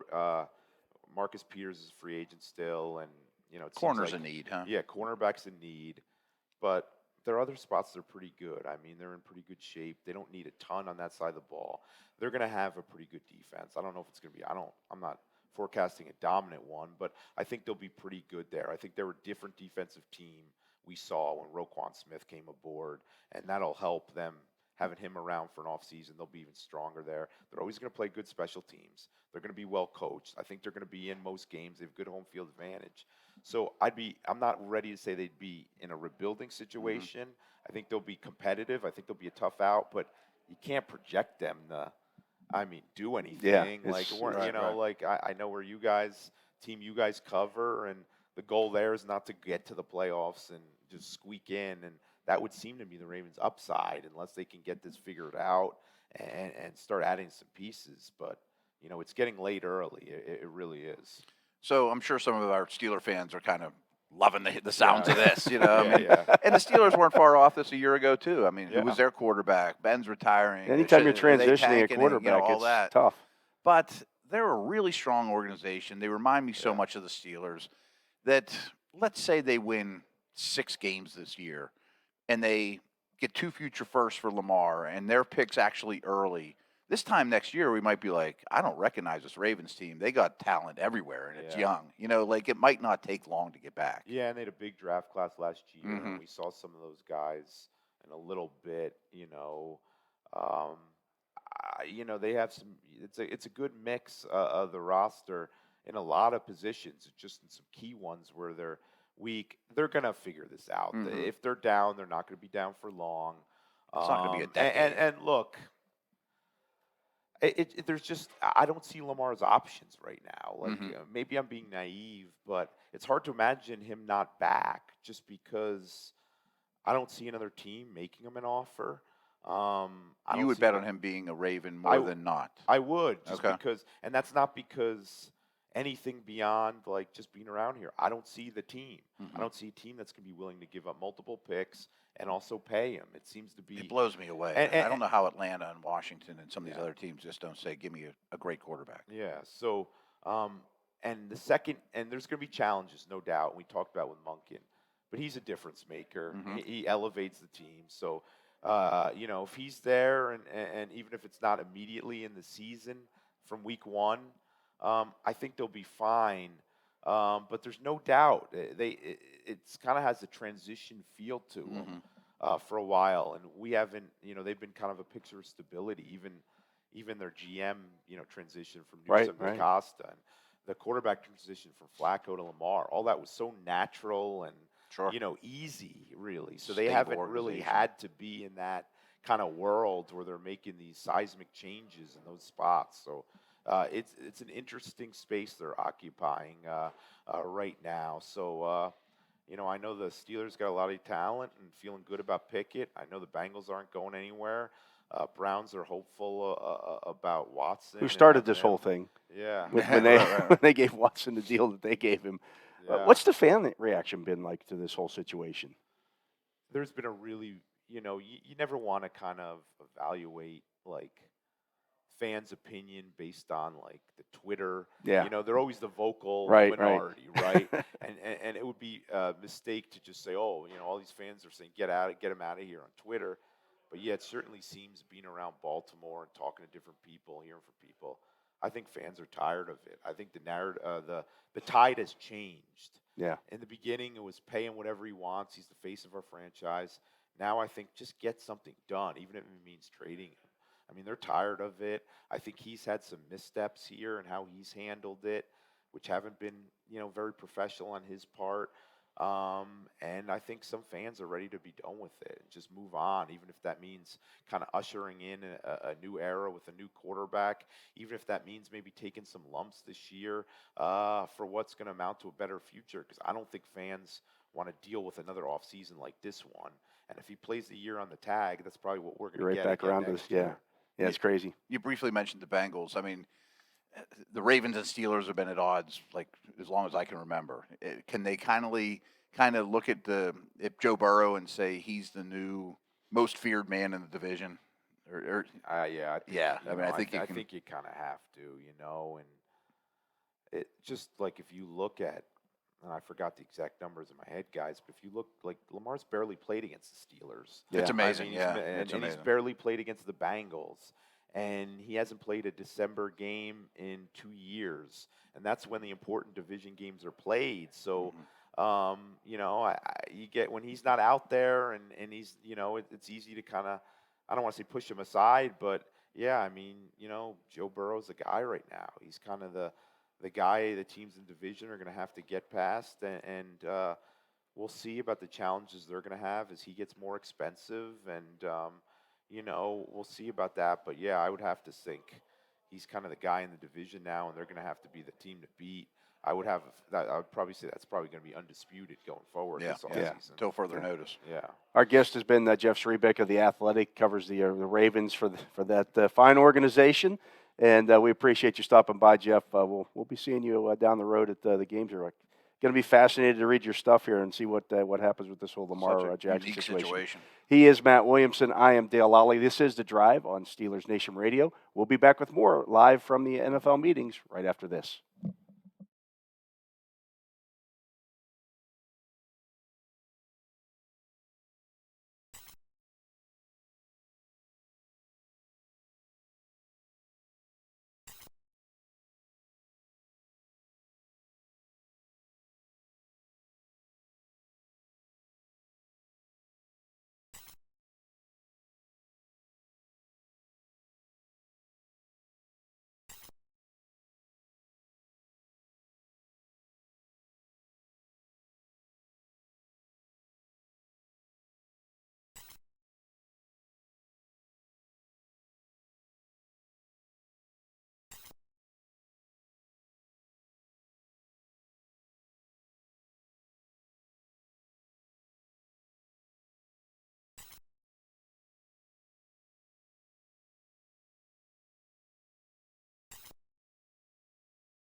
Welcome back. I'm Dale Lolley. He is Matt Williamson, and we are The Drive here on Steelers Nation Radio. We are live from the Arizona Biltmore here in Phoenix, and good stuff there by Jeff Zrebiec on this whole Lamar situation. Very upfront, honest, that this is touchy. The fact that he said, I think there's a better chance they end up fourth than first is dead on. I don't think that's being a homer. I just think it's, how can their roster be better this year than it was last? Yeah, they're not with signing or without anybody. Lamar. Yeah, they're not signing anybody Right. because of this whole situation. Right. And the layer of the onion that I hadn't unpeeled before that was, okay, you free up $40 million in cap space, and you want to go trade for DeAndre.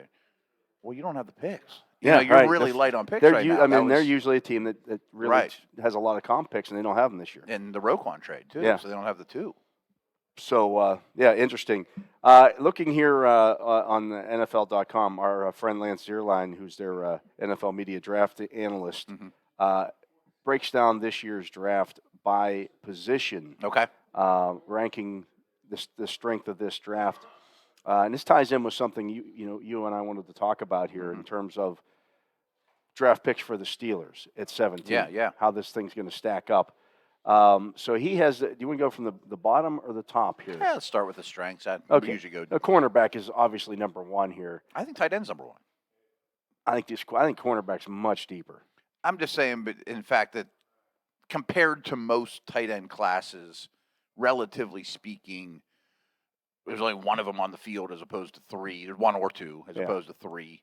I think this tight end class is remarkably good. Corner would be second for me. I mean, don't get me wrong. I can't disagree with him. The cornerback's number one because I think you're going to see 10 corners drafted on average. Probably in the top 50. In the top 50. You're going to see 15 to 20 cornerbacks in the top 100. Mm-hmm. You're going to see in the top 150.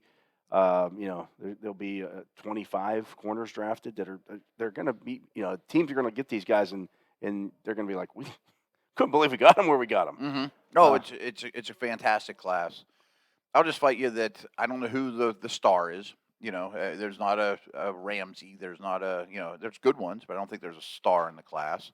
And most years there's 8 to 10 in the top 50. Where I just think this year there might be 5 tight ends in the top 50. I just think when you weight the positions into what they're worth. See, I'm weighing them against previous years in the usual class. Okay. You know what I mean? All right. Yeah. Well, tight ends. We're splitting. Tight end's number 2 Okay. on this It's list. not 8. Yeah, right. So, it is what it is. Number 3 for him is edge defender. I think that's safe. I mean, Will Anderson's a top 5 pick.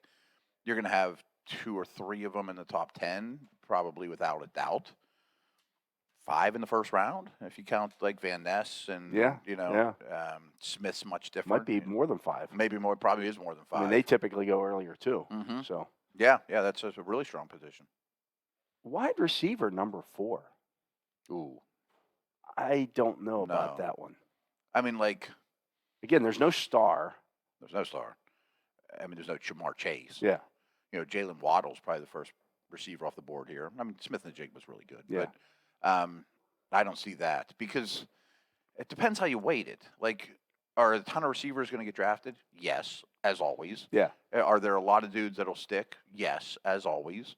But compared to the last 5 receivers class, this is much weaker. Where is the offensive tackle class much weaker than the last 5 or whatever? I think the average. I would put I'd put offensive tackle, offensive line higher than receiver. Yeah, for sure. Yeah. So we'll see where he has quarterback. He is at 5.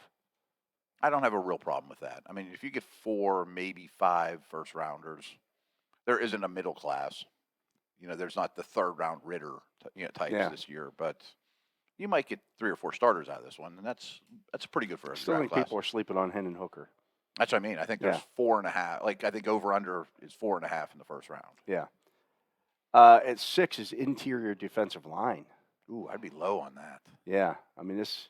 I don't There's see some a lot of guys depth. deeper into the Yeah. draft that are have a potential to be good, but I just don't see the overall. I mean, Potency. there's going to be maybe 2 in the first round. Yeah, and if we count Mazzie Smith, well, you will count Mazzie Smith, Yeah. but 3 or 4 in the top 50. Yeah. I don't, and 1 star. Yeah. I mean, per se might be a star, but Then he has interior offensive line at 7. I think that's a good group. I mean, we don't talk about that much. I mean, but like Steve Avila, and there's a lot of high quality dudes there. Tipman, and there's a lot of guys there. I'd be higher on the interior line. Then he has offensive tackle at 8. Gee, I think there's 7 or 8 starters and a couple projects there. That's a lot for a tackle class. Yeah, there's not the stars that you see in right. some other drafts, but I mean, whoever goes first here probably wouldn't go first. let's put it, so if half the years. If Peter Skoronski had arms were an inch and a half longer, would people say he's an automatic top 10 pick? Yeah. So what are we splitting hairs here? I mean, I counted Skoronski as a guard. I can't remember if you I did or did not too. in a triple take. Yeah. Part of that was just because it made it easier and a better, more fun top 5 to talk about. Actually, I'm looking over your shoulder. This position would be way higher. Like second, third, or fourth. Yeah, 9 he has running back. Yeah. I mean, if we're just talking about where they go, they're going to go late because they're not valued. But Bijan's as good as Jalen Carter. If we're going to talk about how many of these guys are going to be starters or big contributors next year, right. You're talking 15 guys. Yeah. I mean, if this is like wins over replacement or versus the average, what's a Joe average running back class in the last 10 years? This is way better than average. This to me, this class is very close to the 2017 draft, where you saw 10 guys who came out of that were starters. Yeah. I mean, Kamara late and Connor and a lot of those guys that are third rounders that go on to have really good careers and Pro Bowls and right. Yeah, I think this class is very similar to that one. I mean, you're not going to get Fournette and McCaffrey in the top 10, but I'm not sure that Fournette would ever be a top 10 pick again if he came out now. 10 is safety. It's pretty soft. Yeah, it's pretty soft there. Pretty soft. 11 is linebacker. I agree. Yeah. I'm not sure which one I dislike more. Yeah, it's pretty close. I mean, there's not a lot of 4th-round linebackers I'm excited about. There really aren't. Yeah, there really aren't. So that leads us usually is. Yeah, that leads us to the question then for the Steelers. Do you prioritize some of those weaker positions because they are weak? And let's face it, safety and linebacker are needs. Yeah. I don't want to overdraft guys though at those positions. I'm not saying you overdraft them, but do you if you're weighing? I mean, they've made 3 signings there already. Yeah, not. I mean, they've lost some. Well, KZ. I was counting KZ. Yeah, but you're right. KZ and 2 linebackers. Yeah, but you played, and again, I talked to different people about this. I mean, they like that 3 safety package. Yeah, I don't think it's going away. No, I think you don't have 3 right now that can play. I agree. It's a need. Do it with. It's not one of their. It's one of their top 5 needs right now. It's a safety to me. I mean, so to me, okay. So if apples to apples, and you're looking at this, you're going, okay, we have the same grade or similar grades to this cornerback with this safety. Do you take the safety because that's a bigger need? Not the cornerback isn't a need. Maybe that's a bad offensive tackle. Right. Let's say offensive tackle. Do you then rate the safety higher? Or do you say, well, they're similar, they have the same grade, but we're going to take the safety because that's a bigger need, and this draft class isn't very good or isn't deep there. We're not going to be able to get that guy in the 3rd round, a comparable player. I guess if it gets to draft day and that's where you're at. But I look at it in a different light that I don't want to go walking down the safety and linebacker aisle if they're 10 and 11 on this list. I want to go down. But there's still guys at those positions. Sure. They're just fewer of them. There's fewer. I mean, the supply's less. Yeah. I'm just more apt to sign one more free agent before the draft so I don't have to compete with teams for those guys and overdraft them. I mean, that's more the Steeler way. But I guess if it's the 47th pick and Simpson's there or Musgrave's there, you take Simpson. Yeah. Even though Williamson has a higher grade on Musgrave, but they're not far off, you take Simpson. Yeah. So I guess we're kind of talking about the same thing. And I think they've done a decent job of it, and one more signing would go a long way to try to stay out of the shopping spree at safety and linebacker. And they're not the most – people don't overdraft those positions. Yeah, right. I mean, it's not the end of the world. But I'm just saying, if you're sitting there at 17 and you're looking at taking Brian Branch or you're looking at taking Deonte Banks, similar positions, but one's a safety. Right. That can also play slot corner for you, while the other one's an outside cornerback. Well, I know later in this draft, I'm going to be able to get an outside corner Mm-hmm. in at 32 or 49 or somewhere else in the draft that I'm going to like. But I'm not going Yeah. to be able to get a safety that I like. Somebody who's going to be able to play in the slot for me and also, perhaps play, But the cap and analytic guys will fight you and say, always take the corner because they're $15 million on the market as opposed to $5 million. If I get stuck there, if I miss on this player and I have to replace him. That sounds all well and good, but you got to win this year. Mm-hmm. You're I hear you're you. in it to win a Super Bowl this year. Yeah. I don't know. I don't have a strong answer, to be honest with you. I mean, and we don't know what the grades are going to be on overall grades on these guys. Right. But I mean, if you look at Lance Zierlein's grades on those guys, he has Branch rated as the higher player. Then who again? Banks. Then Banks. Yeah. In fact, if you look on NFL.com, I think Branch is the better he has player of he those has two, too. Branch as his listed among the defensive backs as his second best defensive back. What if it's Branch versus Porter? I still like Branch better, but I see both sides. Yeah. And Porter's not a flawless prospect to me, Right. at all. Just because we want to root for him and he's big and good looking. I mean, he's a work in progress in zone and playing, backwards and all those things. But what he does is rarer. But Branch helps me more win today. yeah, I mean he's going to do a lot of things for you. Mhm. It's that line that teams have to walk, and it's never, Mhm. it's never cut and dry. And we've talked about this a million times when 17 rolls around and we do a mock. Well, if we don't take Brian Brisset here, might have to punt at D tackle this year. Yeah. And unfortunately, you have to punt at a position or two. And by that, I don't mean, you're terrible. Totally ignore it. Yeah. Yeah, I mean, you trot out Roberts and, and you live with them and you hope Robinson develops and you take a shot on another free agent whose name we don't have on the tip of our tongue that gets cut, or a 5th-round pick that you hope that develops. And you go into the season thinking a year from now I'm probably going to have to draft one higher than I planned. You know, it's just the way it works. I don't know. I just don't like shopping down lean aisles if I can help it. Yeah. Well, I hear you, but again, if that's where the player's rated, Mm-hmm. all things being equal, if you have a similar or Mm-hmm. close grade and it's a position in need, you're going to go position in need. Everybody talks about taking the best player available. Yeah. The best player available could be Bijan Robinson. Steelers aren't taking They're him. not taking him, right. Or Will Levis.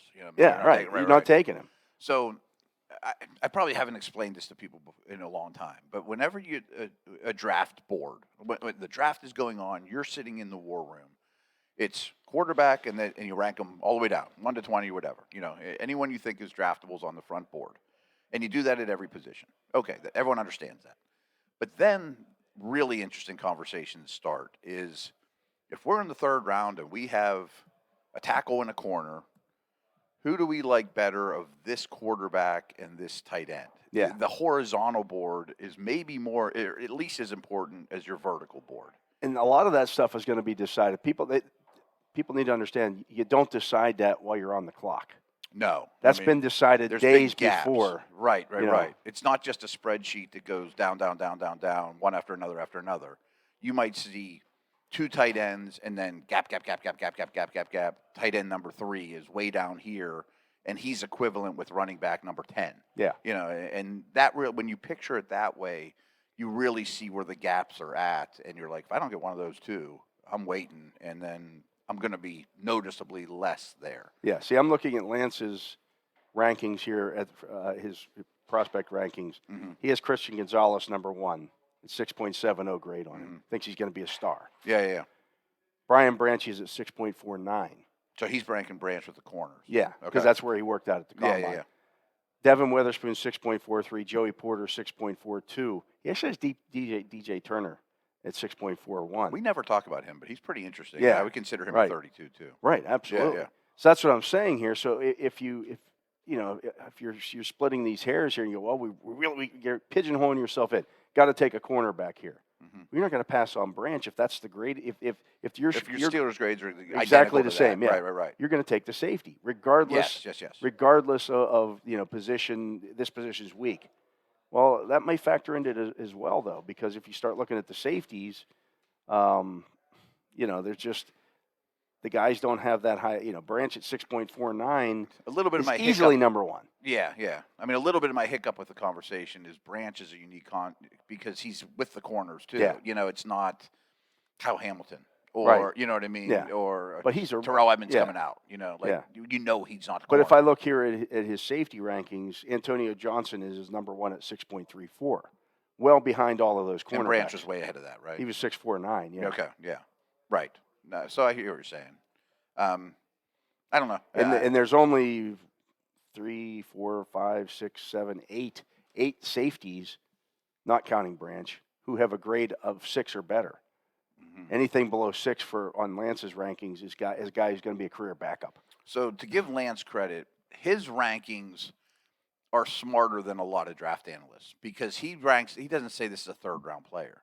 Yeah. Because 1 year he's a fourth-round player, 1 year he's a second-round player. Depends on the draft, yeah. Every one of his draft, and he doesn't rank them 1 to 10 or 1 to 100.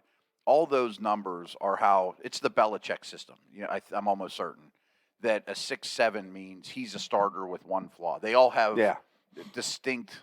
You put them in buckets. That this guy has 2 flaws, but he has extreme athleticism, so he's a 6'4", and then you put him in buckets. And therefore, your vertical board gets built by itself. Yeah. For example, his top guys, Jalen Carter is a 7.05. Mm-hmm. Will Anderson's a 7.02. They're the only 2 players in this draft who have a grade of 7 or better. 7 is like all-pro level. I bet 7 Future means all-pro. we think he's going to be a top 5 player at his position. Anything like 6'5" and above is considered a starter. He's going to be a Pro Bowl type starter. Yeah. Upper tier starter. Yeah. So again, when you do it that way, a 6'4" at running back is the same as a 6'4" at safety. Right. Correct. They're all the way across the board, and it builds your vertical to you. And then you start to have conversations. Like I remember Phil Savage, he was our GM at the time, and I just sat in the back and listened. You get all the position coaches out of it, and you get the impartial people, the coordinators, the GMs, and say, okay, we have a 6'4" on this running back, we have a need there, and we have a 6'4" in the safety. It's decision time. Let's do that now, not on the clock. And that's when issues such as character. Oh yeah, or others. And he's got this big red check mark by him. It's like, well, we'll take the cleaner guy. Yeah, right. Or this guy had an injury, or whatever it may be. That's where you start looking at those things. And then you talk through it over the course of a week or whatever, and you're like, boy, we never end up with a tight end. Yeah. Okay. Well, then we should call Irv Smith Jr. You know what I mean? Right. So that's how it works out. You start to feel your board, and like, these are my gaps. This is where I don't feel comfortable drafting a guy at that position. And I'm going to almost always lean D tackle instead or whatever in the 4th round. Yeah. I mean, obviously it gets grayer and grayer as you move along, but that's the importance of it. So that makes sense. Absolutely. Just thought that would be an interesting conversation. Mm-hmm. No, it is. Yeah. We're going to take a break. He is Matt Williamson. I am Dale Lolley. You're listening to The Drive here on Steelers Nation Radio. We are live at the NFL owner meetings here in Phoenix. And, of course, you can also watch us on the Steelers YouTube channel, so go ahead and do that as well. Absolutely. And, we won't be doing tomorrow's show on just the these YouTube two. channel, just these 2. So enjoy them while you have them. So you can subscribe now to our show. Every episode we do is available for you to download. Subscribe today through the Steelers mobile app, the iHeartRadio app, and wherever you find your podcasts. We'll be back with more right after this.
Welcome back. I'm Dale Lolley. He is Matt Williamson, and this is The Drive on Steelers Nation Radio. And Matt, Bengals made a couple of signings yesterday. We Sorry, talked a little Smith. bit- Irv Smith. I think they also made. Let me look it up. There was somebody else that they signed, but they've been a little active here. I think their head coach said something along the lines of, too, that Jonah Williams is going to compete for the right tackle He did, job. yes. Which doesn't mean they're not entertaining offers, but it sounds like they're going forward like he's part of the team, which I think makes sense for them. They're trying to win it, and he's a quality player or a guard or a right tackle. He's not a great one, but that makes some sense. I like the Irv Smith signing. Health is the big problem with him. Yeah. He's still very young. He's a much better blocker than people realize for not a 260-pound tight end. He's like a 245 guy that runs well. It kind of felt for him because every time he starts to flash, he gets hurt or has a setback. But I think that's a good pickup for them. They also signed cornerback Sidney Jones. That's the other one. He's another guy that's had a lot of checkered injury history. A lot of injury stuff, but was considered highly. Would have been drafted Graded, real high when yeah. he came out. And he's had a pretty decent career. I mean, he's been able to overcome that. And outside corner, I think he can play inside as well. And they've had some success grabbing corners off other teams, Eli Apple and guys like that too. Yeah. Corner's a bit of a need for them. Yeah, that's been one that they've been one of those teams that's just kind of continually cycled through cornerbacks. They drafted 3 defensive backs high last year too, including Dax Hill. They lose both their safeties. Awuzie got hurt for them last year. I assume he'll be back and be back to who he is. So they're in pretty good shape defensively. I mean, their roster in general is pretty strong right now. It's pretty strong, but again, they're going to be in a situation now. Do you think Joe Burrow is sitting there watching? Yes. Everything that's going on here with Lamar, Sure. with those other quarterbacks, and going, okay, I want $1 more than those guys. Or right. a lot more than $1 more. I've done more than those guys. I mean, I would rather give money to Burrow than Lamar or Watson, right now. If I had to invest, all my cash, who would you give it to? You give it to Burrow. Herbert and Hurts are going to be in that conversation too. I mean, it's just it's going to be sticky for Cincinnati coming up, but they're in real good shape right now. Yeah, they've signed. They re-signed Trent Taylor as well. Irv Smith. They signed Orlando Brown. Cody Ford is a guard. Max Sharping, another guard. Jermaine Pratt. They re-signed Sidney Jones, the cornerback, and then safety Nick Scott. That's 3 offensive linemen they added. I didn't realize there was 3. Yeah. And Scott's not terrible. I mean, he's not a household name, but he's more of a free, and he's had a nice little career so far. Yeah. The Browns have signed Josh Dobbs. They traded for wide receiver Elijah Moore. They added the tight end Jordan Akins because you need more tight ends there apparently. Center Ethan Posick resigned with them. Ugbo Okamwankwu. Edge guy. The edge guy. He's a good pickup. Yeah. Tristan Hill. They signed defensive lineman Maurice Hurst. They signed Dalvin Tomlinson, the defensive tackle. And that's 3 defensive tackles that have played snaps. 3 linebackers, Matthew Adams, Sione Taki, who's one of their guys, Anthony Walker, another one of their guys, cornerback Mike Ford, and safety Juan Thornhill. Yeah.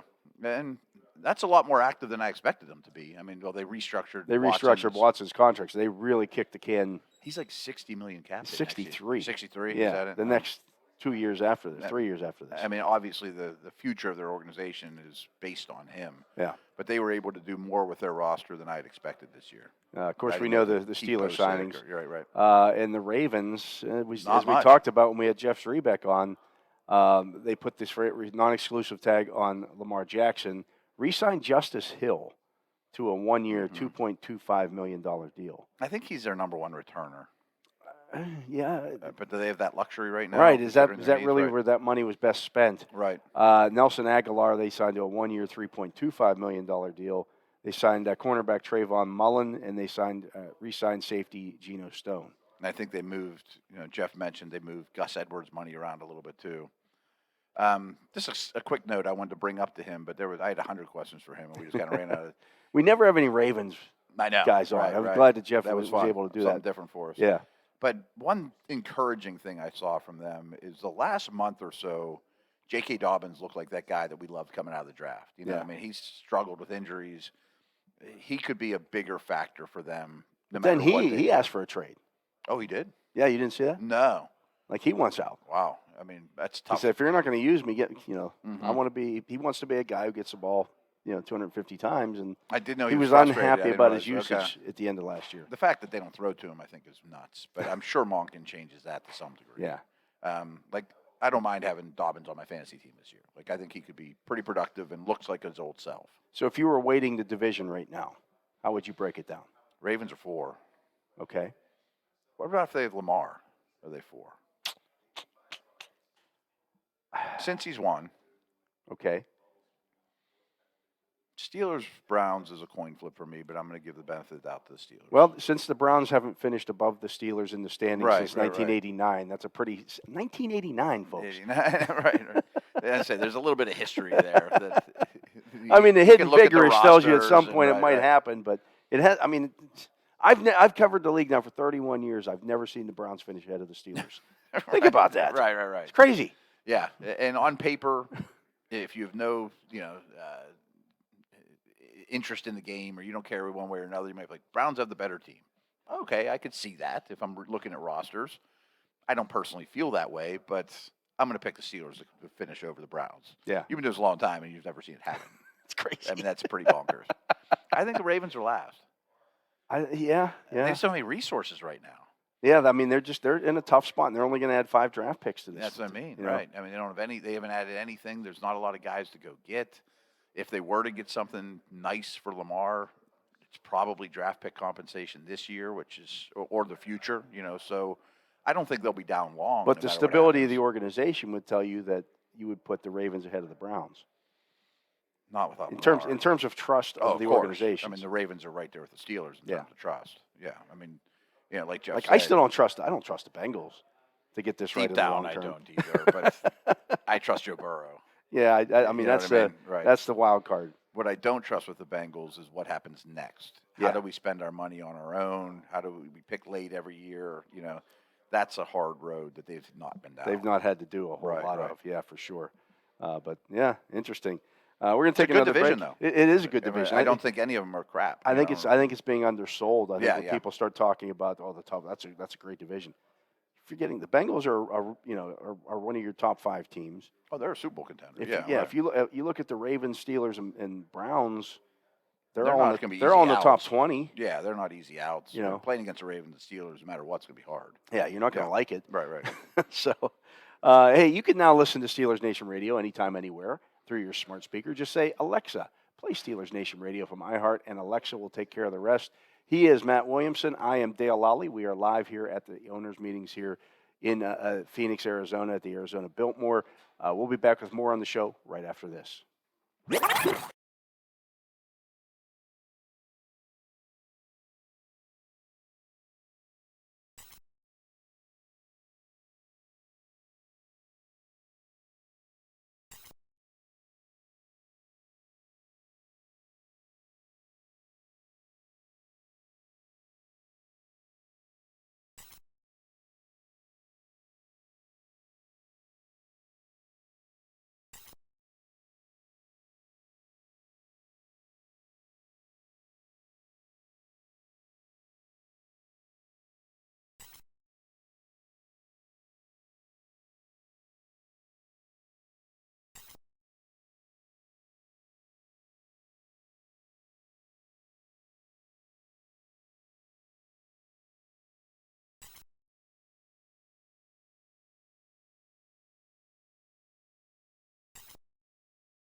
Welcome back. I am Dale Lolley. He is Matt Williamson. This is The Drive on Steelers Nation Radio. I see Greg Bedard.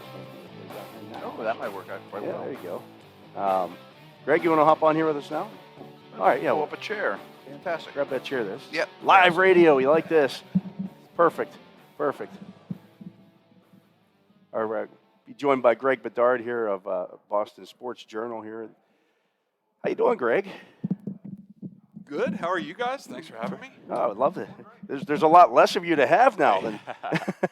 Yeah, I lost 100 pounds over the last couple of years. So Wow, Congratulations. that's or amazing. About a year ago, I hit it and have maintained. So, yeah, a big change. That when I come to these things or the combine and stuff like that, the amount of people who do double takes, they're like, "Wait, was that Bedard?" I'm not You sure. walked by me yesterday and Yeah. you waved, and I'm like, I think that was Greg. Yeah. Yep. Wow, good for you. Yeah. Congratulations. Good problem to have. So, yeah. Greg, you looking at what's going on with the Patriots here over the last couple of years, this has been a little different. Obviously, it was going to be different without Tom Brady there, much the same way it is with the Steelers without Ben Roethlisberger. When you make that change over from that kind of quarterback stability, are the Patriots right now, are they still searching at quarterback, or do they feel like Mac Jones is the guy? Because there were some statements made yesterday by Belichick that. Yeah, I mean, I think everyone loves to read into Bill's statements, and I understand. But, it's the way I explain it, the way I think that how he feels. I know that they really like Mac. Did everything go great last year from his perspective? No. And a lot of it wasn't his fault. The change to Matt Patricia as offensive coordinator and offensive line coach and Joe Judge as quarterbacks coach was a disaster from the first offensive practice and training camp. When they tried to go to a outside zone running scheme, it was a complete disaster. And They were doing Shanahan stuff, right? yeah, They tried. Of course, the problem was they didn't have anybody on staff who had actually installed Kyle Shanahan's offense, which is a problem. It'd be one thing if they brought in some sort of guru who had been under Shanahan for years. You could be like, okay, this guy's seen it implement. It was just a disaster. But, I think the frustration boiled over with Mac Jones sort of about 2/3 of the way into the season. I'm sure some of you guys saw some of the national games where he was acting out. I think, the Raiders game, I thought for the first time, I understood his frustration, but I thought that it really negatively affected the team in that game. I do think Mac got better by the end of the season. I thought he calmed down. He realized the error of his ways, but he was really frustrated. Yeah. And the thing is Bill has admitted to some people, and I don't think to the players, but he's admitted to people that he screwed up the offense. It was his fault. You see the change. They bring in Billy O'Brien. They bring in Adrian Clem to coach the line, who used to be with the Steelers. Mm-hmm. I'm sure we'll talk about that, and I'm not sure how successful that's going to be. We're going to have to see. But I think they like Mac. I think they realized they screwed him up last year. They screwed everybody up, and I think they're going to give everybody a fresh start. And I think, Billy O'Brien being there, it's going back to the Josh McDaniels offense. I think that Mac is in a position to be much more successful this year. So Mac Jones is the poster boy for this, and you laid it out well. But the way I look at it, like Isaiah Wynn's still a free agent. But he didn't have a great year last year. But am I going to kill Isaiah Wynn for that? I almost feel like anyone on offense almost gets a pass when you look at their career. I wouldn't give one to Isaiah Wynn. He had an off year, yeah. Yeah, well, Isaiah Wynn, and I don't know if you bring him up because maybe the Steelers might have interest in him. I don't know. I was just thinking guys on the open market. Yeah, Jacoby look, Myers or, right. Yeah, but Isaiah Wynn was a guy who he was an undersized tackle. We thought he was overdrafted in their sort of disaster of the 2018 draft where they took Sony Michel and Isaiah Wynn in the first round instead of, say, Lamar Jackson or Shaq Leonard or Nick Chubb or, a host of guys. But Isaiah Wynn, he was fine for the most part as an undersized left tackle. The Steelers have gone through that with Beachum back in the day. Same sort of guy. I remember, I did a lot of comparisons to Beachum. Who was a seventh-round pick and not a first-round pick. Exactly.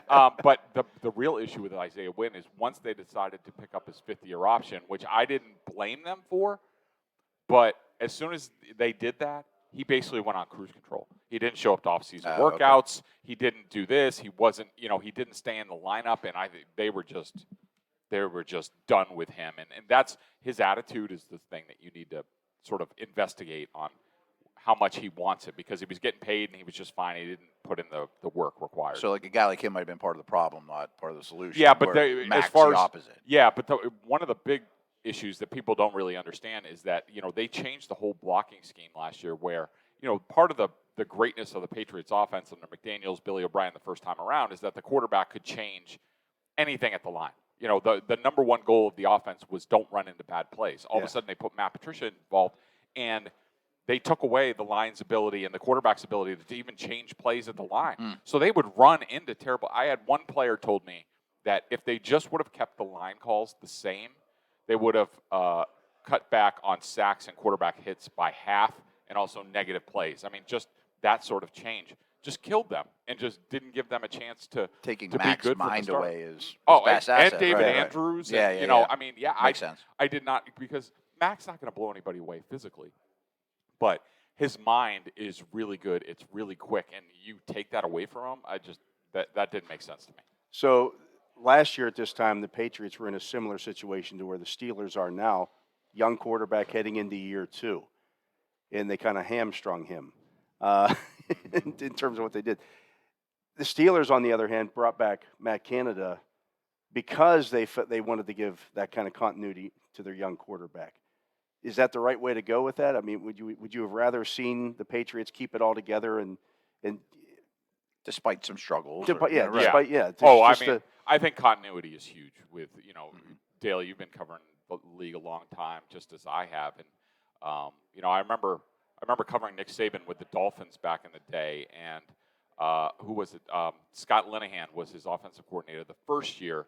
And he got the job, I think, coaching the Vikings. And they brought in, I think it was Mike Mularkey was the offensive coordinator second year. And I remember Nick talking about the Miami Dolphins playbook is the playbook. It doesn't matter who the offensive coordinator is. He's like, I learned that from Bill in Cleveland, where this is our playbook, because we don't want to lose an offensive coordinator, especially when you're a defensive head coach. Mm-hmm. I think those guys get put in a bad spot because, say like Robert Saleh in New York, if his offensive coordinator hits big, he's going to be gone. Now what do you do? Right.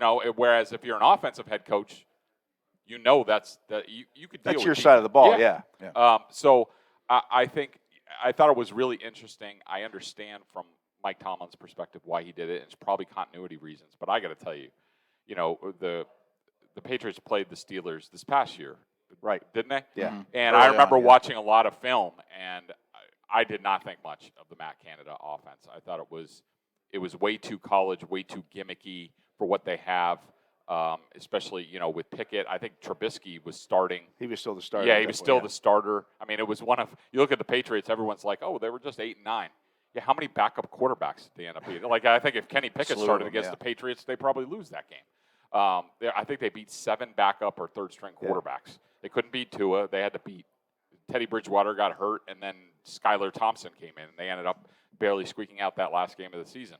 But I think they got Wilson twice from the Jets, too. Exactly. Right. And probably Mike White would have beaten them. Games that were there to be won. But I think that, it'll be interesting to see where it goes with Matt Canada, because I do think as far as the pro game right now, it's a tough watch. Maybe he builds it more around what Kenny does well, which I do. I was impressed. I watched the film later on in the season against the Raiders. Well, they changed the offense, too, at the Yeah. break, where it went to a much more run-centric power running Heavier game. personnel, J.D. Claypool. Hopefully they're doing some play action, because I think Kenny's really good at that. And I was really impressed. The film that I saw of the Raiders game, I was really impressed. And a few other games, I was impressed with what he did last year. So nobody builds a roster like the Patriots. I mean, got that right. I mean, it's a strange way of doing things. I've often said, Bill the coach bails out Bill the GM a lot.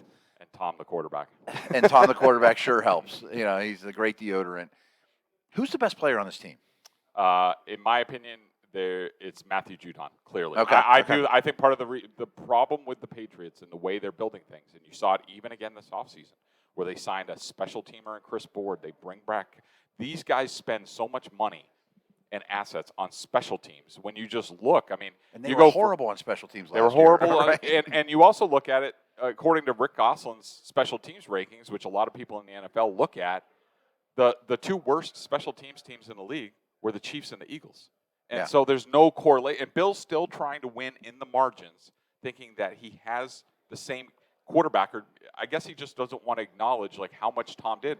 I mean, the amount of bad drafts and bad off seasons that they would have, and Tom would just take care of it with his greatness. And now they're at a place where you look at their roster and you're just like, where's the top end talent? You think, Right. okay, Kyle Duggar, we've been waiting for 3 years for him to take the leap. To be, is he a great He's a athlete? good player. Yeah, not good hasn't Ramondre, become great, Barmore, yeah. they're good. Ramondre's good. Right, yeah. Barmore, if he can stay on the field, I think has a real chance. But, other than He's that, not Richard Seymour. no. But you right. look at their defense statistically, and Bill's fallen into this trap where he's even referenced it, where we're a good defense statistically. Yeah, but how are you against Josh Allen? Now Aaron Rodgers is coming into the division. The Dolphins, you can't beat Tua. And, have you bulked up at cornerback? No. Are they still going with 6'3", 260-pound linebackers that can't keep up in the passing game? Yes. And then on offense, I do think they have some nice pieces on offense. You'd like another piece, but they just seem, Bill, if you had any doubts about who was in control of personnel and what they're doing, I think this offseason tells you it's just Bill being Bill. And he's going to be true to himself. And, he's going to be 71. Is that good enough? There's a lot of people in New England, and I think the owner is one of them, that is getting increasingly impatient, and they need to do something this year. It does seem like there's a little bit of owner impatience, which is rare. Like these two organizations that we're talking about, ours and yours, you don't see that very often. There has been a lot of coaching changes lately. Yeah, it's, I asked Robert yesterday about how, they have had 2 losing seasons in the last 3 years. And Robert, because earlier he referenced we had 1 losing season, like last year we were 8-9. And I guess he forgot. Because he was like, what was the second one? And it was the Cam Newton year. They were 7-9, Right. And then they were 8-9, and he was like, 2 losing seasons in 3 years. He said it like I guess he didn't realize it. But I asked him point blank. I said, if that happens again, is Bill's job in jeopardy, or is he just here to set the Don Shula all-time wins record? He needs 19 wins to pass him and beyond. And he said, look, I'm not here for stats. We don't keep players around for stats. I expect us to make the playoffs this year. You look at their slate, they have a much tougher schedule this year. Are the Steelers on the schedule? I think they are. I heard somebody mention that, Kenny Pickett, they mentioned them in the group of quarterbacks. Were they both in third place this year? The Yep. Steelers were third. Yeah, and the I think Patriots, so that they is are, how- yeah. I think that is how it works out. Look, Kenny's a But it's good, in Pittsburgh again. Okay. Yeah. Kenny's, a good young quarterback. I mean, last year, like we said, they beat a bunch of backups. If that They were doesn't happen remarkably again, fortunate of the quarterbacks they faced. they- It was unbelievable. they really were. Yeah. And I think that, they have a really tough slate. Plus, once Aaron Rodgers lands in the division, They're No. 4th in the division if Rodgers is a Jet, right? I mean, Yes. they would be. I no mean, I think question. And yeah, the betting okay. markets say that too. Yeah, And, yeah. and I think that too. I think that the Dolphins now have Vic Fangio on defense, and they got Jalen Ramsey. I mean, I really wanted to see the Patriots be aggressive. Go get a number 1 cornerback in Jalen Ramsey. Go get a number 1 receiver in, like, say, DeAndre Hopkins or somebody like that. or yeah. somebody like Jerry Jeudy, which who knows? It could happen. I think they're waiting for the prices to come down a bit. But they brought everybody back on defense. They bulked up on special teams, which there are fewer snaps than ever of competitive special teams. And on offense, they're hoping that Billy O'Brien is the solution. Is that going to be enough? It doesn't look like it, but that's why they play the games. Well, they got more tight ends and things of that nature. That's Yeah, I mean, they got Gesicki, who's a big wide receiver. The guy does not like the block, which should be interesting in there. But they have Hunter Henry. What's really weird about this team is that they barely have anybody signed. They only have a few people signed for 2024. They have nobody signed for 2025, and they have $150 million in cap space. I mean, I've written a column where I said if you're just looking at that, and it could change because they have guys like Duggar, Michael Wenu, the guard, other guys, Matthew Judon, they could extend. They could get to extensions here, and that could evaporate. But right now you look at it, and you're like, 2024 looks weird. It almost looks like They don't have Kraft anybody and, on the roster. well, yeah, that Kraft and Bill have an agreement that, hey, you can do whatever you want this year, but keep 2024 clean just in case we want to make it. We want to install, say, Gerard Mayo as head coach and make a change, and then they can decide on Mac Jones because you'll have to decide on his 5th-year option and who you want to bring back. So it looks like a reset year. We'll see. Yeah, it's fascinating to see that happening with that franchise. That you know, it's been, let's face it, the you know, a gold standard in the league for a long time here. They got bumped off of Sunday Night Football last year for, I don't know, like some Giants Washington game or something. I mean, that's Never would have if happened. that's not insulting to Robert Kraft, I don't know what is. Yeah, it's fascinating. Our guest has been Greg Bedard sorry, it's Boston Sports Journal. Yes. Yep. You didn't put your name on the logo. Like I did not. Like somebody else. Like somebody else. Love you, DK. But check out his work there. Great stuff. Nobody breaks down film like Greg, and not just. I mean, it's just you're meticulous with that stuff. Thanks. I don't know how you find the time to do it. Yeah, I love it. It's that's the fun part of the job, just grinding tape. But this is The Drive on Steelers Nation Radio, and I'm Dale Lolley. He is Matt Williamson. We're going to take a break. We'll be back with more from the owners' meetings right after this.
Welcome back. I'm Dale Lolley. He is Matt Williamson, and if you've been watching the show here on YouTube the last couple of days, you've seen our next guest here, Mark Kaboly, kind of walking through and waving. And I'm not the only one. I mean, you put yourself in a position where the well, we didn't put Oh, we get some ourselves foot here. traffic behind us. Yeah. it lights it up. Your YouTube Tired of looking at us, audience, too. Your YouTube audience say, "I know that guy. I know that guy." So, Mark, we're here at the owners' meetings, and there's some stuff happening within the division, within the AFC, and obviously the Steelers have made some moves as well. Where do you think they're at right now in terms of what they still need to do? Well, I like what they did in the offseason. I mean, still, obviously, we have to see them on the field, but on paper, the amount they paid for the guys that they filled the holes with, I don't think Omar or Andy could have did a better job right there. They addressed positions that I thought was obviously needed. I mean, they needed Larry O back, a healthier Larry O. They needed interior offense, any offensive lineman really, because that entire offensive line's not under contract for another year or two. Sam Ollie should, if he stays healthy, should be a huge upgrade right there. But there's still some issues, and as Tomlin, I hate to parrot him, but I will. I mean, that's just one part of the process. I mean, you still got to look for that safety, I think. I don't know what type of safety, though. Do you want that box guy? I don't know who's covering Mark Andrews right now. No, I just don't know. It's an interesting puzzle right now. Either they have a plan, and we don't know about it, or they're going to bring somebody in, or there's a scheme twist or something. I know I don't want to see Minka anywhere but playing center field. I don't know if KZ is his best spot is to come down there. I don't know if Arthur Millette is a guy who's going to cover people down the field of that size. So that's There's even been Patrick Peterson talk, doing different things with him too. That could be it too, but do you want him playing any run support off in the interior as well? So Peterson's going to be a big key to that. I still think you need to upgrade, at least depth-wise, on the tackles position. I mean, you got two guys that are, more than serviceable, getting better, but I think you need depth there. I mean, as you probably have talked, you're not playing 99% of the snaps this year. It's just not going to happen. I mean, I'm sure you got some options on the interior now with Herbig playing center and both guards. Sam Ollie can play better, but what do you have on the outside? And if that draft breaks the wrong way, you're not going to get one of those in the top 17 picks. No, they're hard to find. There's no question about that. There's a couple things that need to be cleaned up, but we have to see them on the field. But I like the first 11 months so far of the new regime. It's something different, and I enjoy something different. So, which leads me to the draft, Dell, right? Right. We think we know what they like to do, but we don't know. I mean, Omar is a little bit more flamboyant than maybe Kevin was. So maybe they do pull a blockbuster move up to get somebody. See, I don't see them moving up. I don't see Yeah. them doing that. I think that's an organizational thing. That there's one guy that has to sign off on any kind of move like that, and it would have to be a truly. We talked about it in a previous segment. What if Jalen Carter gets to 12? Do you want to make that move? And I don't feel like they're one player away from being, a top team. I think they need to continue to build at some more positions to the point where you can't make that move that you did with Devin Bush. You still had Ben Roethlisberger when you made the move up to go get Devin Bush, and you thought that was the missing piece. You were 2 years removed from going to the AFC Championship. I just worry about sitting there at 17. You're saying, man, everybody we want, need, are gone now.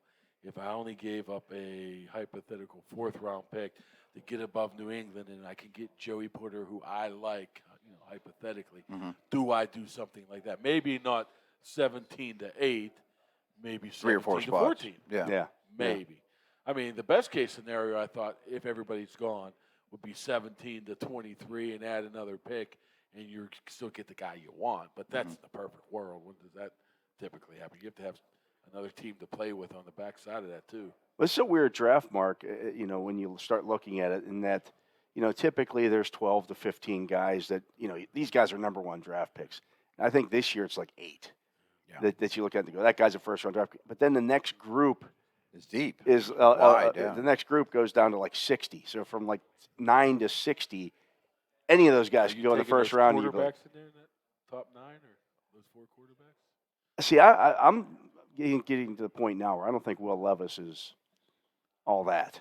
In fact, our last triple take, I bumped Hendon Hooker ahead of him. I think he's a better prospect. He just has a knee injury right now. But 3 are going to be gone, though. Yeah, but three are going to be gone. And good chance of 4. Once you get to that draft, and everybody's like, "Boy, I need a quarterback. Boy, I need a quarterback." Then all of a But sudden, then you Hendon got Hooker then you jumps- get the Lamar Jackson situation sitting out there. You could be the Indianapolis Colts and say we need a quarterback, but you know what? We're going to wait and sign Lamar after I'll do the Yinzer take. Why don't they just get somebody like Brock Purdy in the 7th round? Yeah. Everybody wants Brock Purdy now. You notice that? Oh, we had a great grade on him. We took this guy instead in the 6th round. Who just said that? One of these coaches just said that. Miami. Who was the guy that started the playoff game for Miami? Skylar Thompson. Skylar Thompson. He's, McDaniel said, "Yeah, we really love Purdy, but we took Skylar Thompson." Okay, if you love him that much, you want to take Brock Purdy. Mark, how content are you with the receivers? And I mean, pass catchers, tight ends, wide out. Do they need one more? I think they do. I kind of lean that way too with the young but quarterback. we don't know what Calvin Austin can do. You know, he was pretty highly regarded, obviously because of his speed.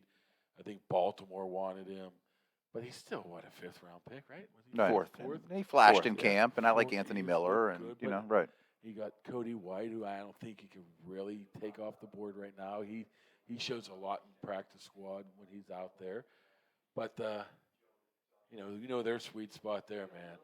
That 32, that 49, that range. If you can get somebody there, I do think they need to add somebody there, and I think they will add somebody there because you can't go in thinking Calvin Austin's going to be serviceable. He might be. You can't think Gunnar Olszewski's going to do what he did in camp, which was unbelievable. Then who knows what happened to him. And you can't rely on Cody White as well. And I don't know if there's – I'm sure maybe Miles Boykin comes back. But I still have some hope for Anthony Miller. I thought Anthony Miller was having a great but once camp. again, do you want to rely your season on that? Well, yeah, I mean, I don't know. So Matt's been banging the table for a tight end, for one of these dynamic young tight ends to pair with Pat Freiermuth. You don't like Connor Hayward? I thought I like Connor Hayward. I just don't think he's a traditional tight end. I think he's Kyle Juszczyk behind the line of scrimmage. Not gimmick. I think he's a different type of player. How about taking your tight end early and moving Connor Hayward to that slot type? I think he can do some of that as well. Right. I think he's the wild card of all their He's not skill big, guys. but he's big enough. Mm-hmm. He can't block, but block decent. He got great body control, and he's a 6th round pick. Yeah. That has a pedigree. I mean, he played well. I mean, you look at him. What did he end up with? 6, 7 catches. It wasn't many. But they were down the field stuff. They Yeah, were very impressive. So I like him as Crossers well. and after the catch, and I think he brings something to the Gentry table. serves a great role, though, right? Those big defensive ends in the 4-3. How many guys do you have there just to block those guys? You don't. He's that guy that can do that. I mean, maybe he needs a little bit better hands and playmaking ability, but he serves a role. I would be a little disappointed if they take a tight end at 17. I just think, not at 17, but 30. like 32 or 49. I just think that's the strength of the draft. And if you've read Paint the Barbrand, I mean, and they play a lot of double tight end sets now. I have no problem with Gentry. I like bringing him back. I just think the defense doesn't fear him, and I want one more guy, whether that's a slot receiver or a tight end, that creates big plays and is fearful. I mean, the defense is fear.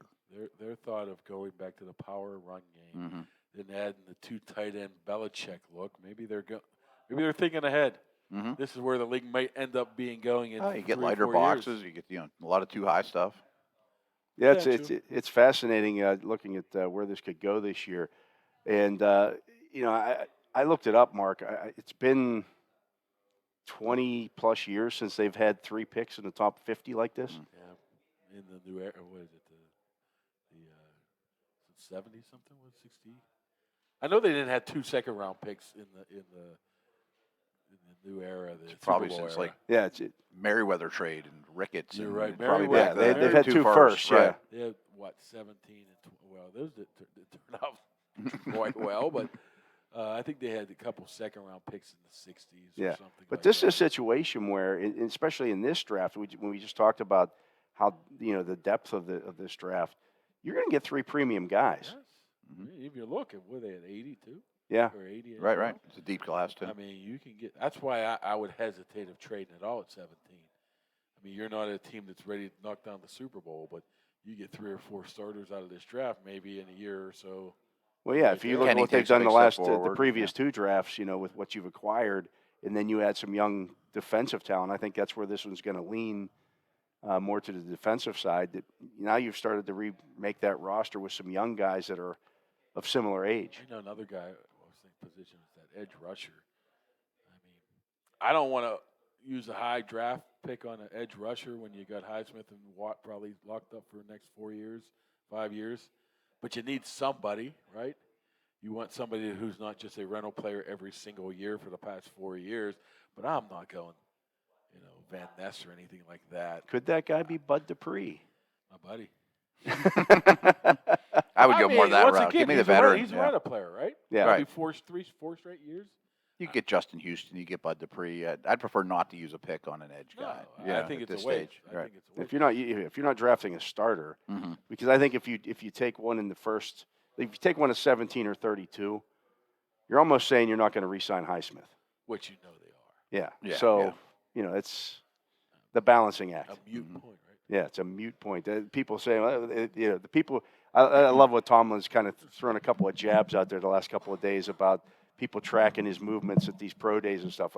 He was at Iowa only to look at Lucas Van Ness. Like, there's nobody else at Iowa they could possibly be looking at. What there. was that a couple of years ago when he went to Clemson?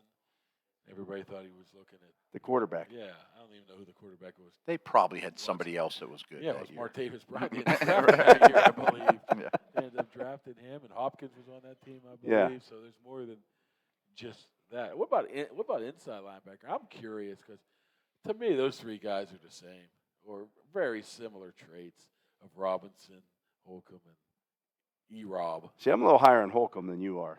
I'm not saying I'm not high on him, but I don't think he can play that position of what we've been told that they've wanted for the past 7 years.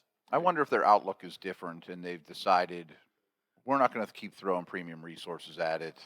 If we're really strong on the back end and we have a really, really good defensive front, that's where we kind of cut corners and live with NFL players and hope Robinson turns into something and draft another in the 5th round. Man, they can create matchup issues there. You know that. What's that? They can create matchup issues with 2 bigger interior guys. You know, they got all different type of formations to allow Rob Spillane to cover your Keenan Allen, so to speak. Oh, right.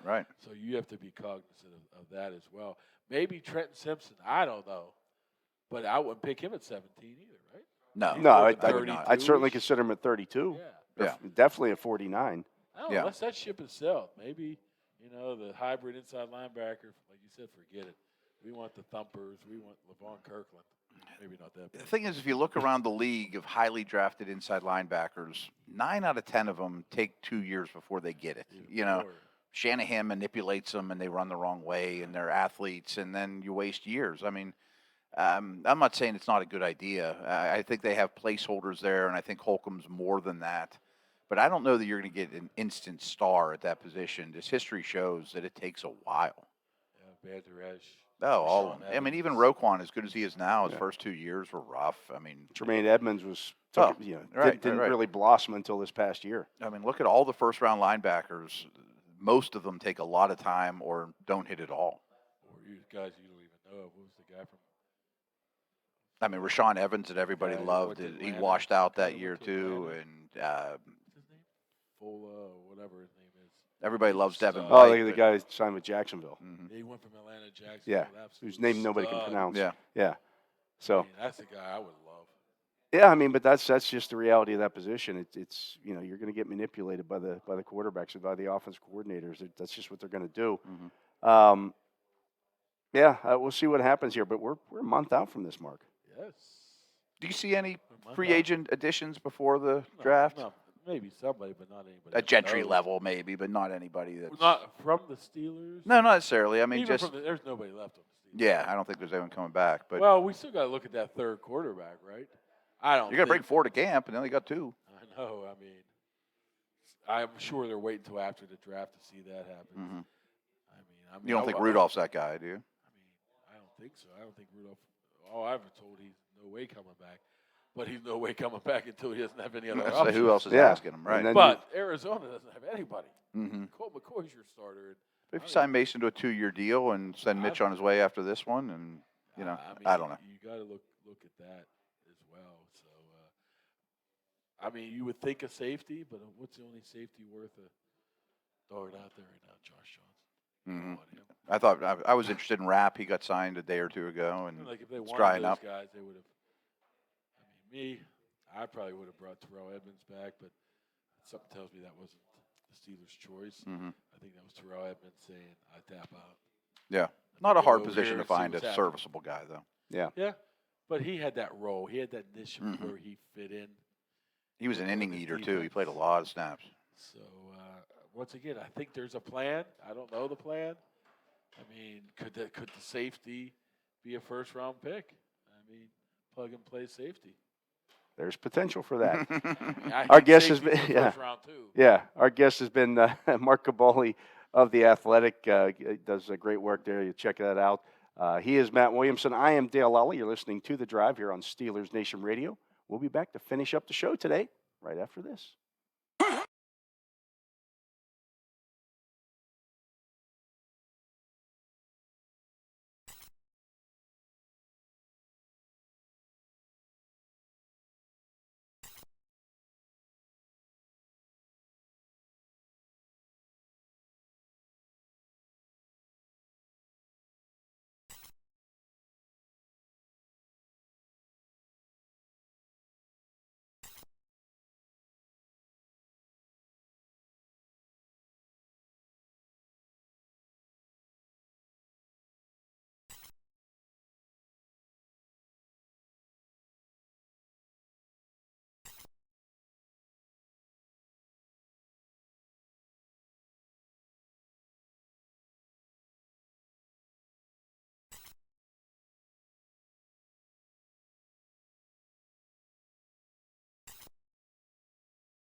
Welcome back. I'm Dale Lolley. He is Matt Williamson, and this is The Drive on Steelers Nation Radio. We are live from the NFL meetings here at the Arizona Biltmore in Phoenix. This will be our last segment today, Matt. Yeah, here coming down the home stretch. Last today. YouTube segment, too. We'll do another show tomorrow, but it won't be on the YouTube channel. This will be the last one today. I've had some good guests today. I did want to talk here real quick about some of the so I'm looking here at our lads' current depth charts. So if you were ranking the quarterback rooms in the AFC North, how would you look at it now? Since he's won by a wide margin, and I don't Okay. even care who their backup is. Do they still have one of the bad Allens as their backup? No, their backup is now Jake Browning, whoever that doesn't is. change the needle at all. They might not be unwise to use like a 4th or 5th round pick on one of these guys. Someone that's cheap because Burrow's going to be so expensive. Far and away, they're number one, and that would put them over every quarterback room in the NFL except for Kansas City. I think he's that good. The Browns are still 2, reluctantly. He was really, really bad there, but I've seen great play out of him. Not in 3 years, though. I would say that was 850 days ago. Steelers are 3, and I think Baltimore is amongst the worst in the league right now. I mean, yeah. I mean, right now, Today. there are only 2 quarterbacks still on this list right now who are listed in black. That's Lamar Jackson, who's a franchise player, and Tyler Huntley, who's a restricted free agent, who hasn't signed his contract yet either. He's So restricted. neither one of those are employed at the moment. No, I understand that Tyler Huntley was a Pro Bowl quarterback last year. Yeah, well deserved. Right. But then all they have left is Anthony Brown. So, I mean, this Lamar situation, that's what we're talking about it so much. They vaunt up to, or they go to 2 as the second he signs. Yeah. If he sticks around, I just think as it stays today, they have to be 4. Right. And they're minus, one of the worst 5 in the league at the moment. How about the running back position? I don't know that Mixon's going to be a Bengal. Well, right now he is. Yeah. The Browns are 1. I think Mixon really took a step backwards last year, so I'll put the Steelers 2. Cincy, Baltimore. Okay. But 1 to 4 or 2 to 4 is not drastically Splitting different. some hairs there. At wide receiver. Cincy. Okay. Ravens are 4. with ease. Yeah. I'm a big Elijah Moore fan. I still will put the Steelers slightly ahead of them. Yeah. I haven't seen these guys. Like Donovan Peoples-Jones makes a play every 2 or 3 games. Yeah. But that's all he does. I mean, Amari Cooper's a steady force. Yeah. He's a good player. Pickens is still a little unproven, but I would put the Steelers ahead of them. Okay. Tight end. Baltimore, Pittsburgh, Browns, Bengals. Yeah. Yeah. Okay. Offensive line. Browns are still 1. Okay. It's almost a 3-way tie. I mean, they're pretty close.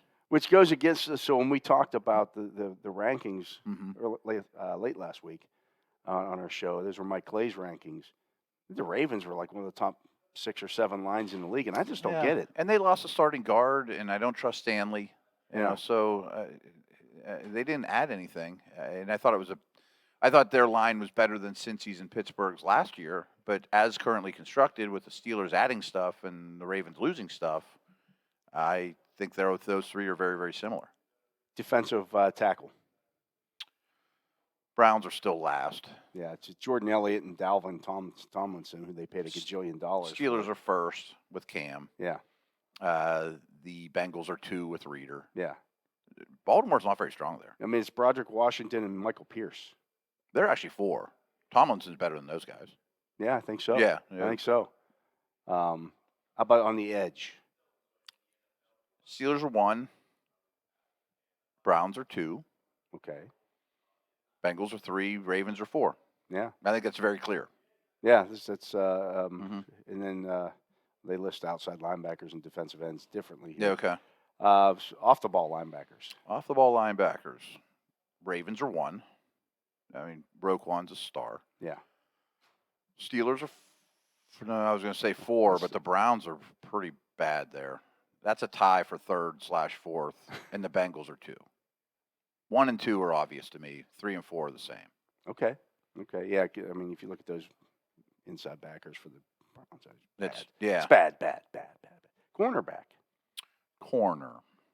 This used to be a slam dunk for the Ravens, and it's no longer that. No, I think their first-round pick has a very good chance to be a corner. Even though they need wide receivers as well. Right now, those are the Yeah. two big needs, and they don't have a quarterback. I mean, right now it's Marlon Humphrey and Brandon Stevens. No, Ugh. they don't have anybody else under With contract. Jalen right? Armour Davis, Daryl Worley, Okay. Trayvon Mullins, who they signed, just guys. I still put the Steelers last, Ravens third, Bengals 1, Browns 2. But I think all I those, have the Steelers ahead of the Ravens. do you? I think mean, Patrick Peterson can still play. There's not a ton of difference between Patrick Peterson now and 30-year-old Marlon Humphrey.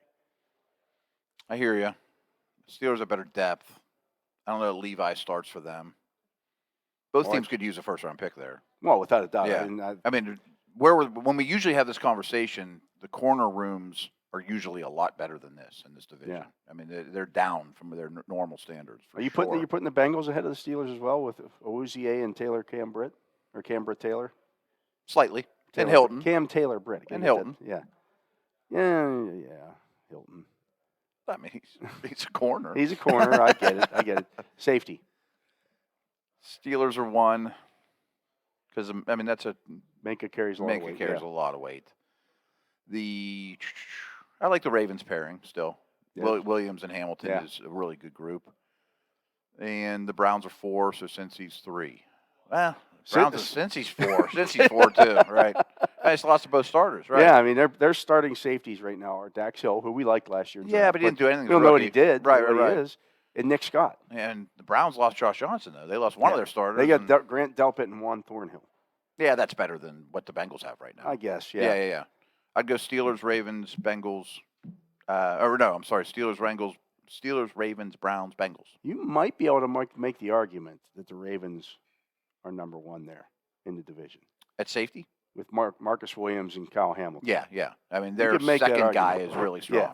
And Williams is a really good player. Which again leads me to why you might see the Steelers Mm-hmm. do something there in the draft. I mean, I think KZ's a quality player, but he's Oh, yeah, 4th yeah. in that conversation. Yeah, Right, yeah. right. Those two are close. Yeah. They stand at the top. Yeah, the other two are just kind of Mm-hmm. Yeah, they got hit hard. I mean, very hard. Very hard. Very hard. But interesting. Subject to change. I mean, going back to our Ravens conversation, they haven't added anything all off season. Right. I mean, And we just put them 4th at quarterback. Yeah. So that's. Gerard and Alec are here going kicker. Nobody cares about the kickers. Baltimore's 1. Boz is 2. The second Cincy's year 3 Cincy's and 3 and Cleveland's right. searching. There you go. Yeah, it's not that hard. Guys happy now? There you go. Tucker's still 1. Tucker is still number 1, but I'm not doing punters or long snappers. But yeah, so I mean, when you talk about this Lamar Jackson, that's why we've talked about it so much. Mhm. It has a massive ripple effect through the division. No doubt about it. And I mean, what the most intriguing thing to me is, I think he's going to play. Of course, he's going to play somewhere. I don't think he's going to be a Raven. I don't know if that bridge is totally burned. I got some breaking news here for you. Oh, Matt. do you? I do. Bring it on. The NFL has approved some new rules and bylaws here. Oh, okay, here we go. Okay, so kickers will now be able to wear 0 to 49 or 90 to 99. You Wow. can see a number 0 out there this year. Kickers with a 99 on their back is going to be pretty funny looking. They will be allowed to make an adjustment to the play clock following instant replay reversal, consistent with other timing rules. Okay, big deal. Right. Houston's expand the replay official's jurisdiction to allow review on failed 4th down attempts. So that was taken care of. Okay. By the competition committee to change the definition of a launch to leaving one or both feet. It's a safety issue. Yeah. I kind of figured that would pass.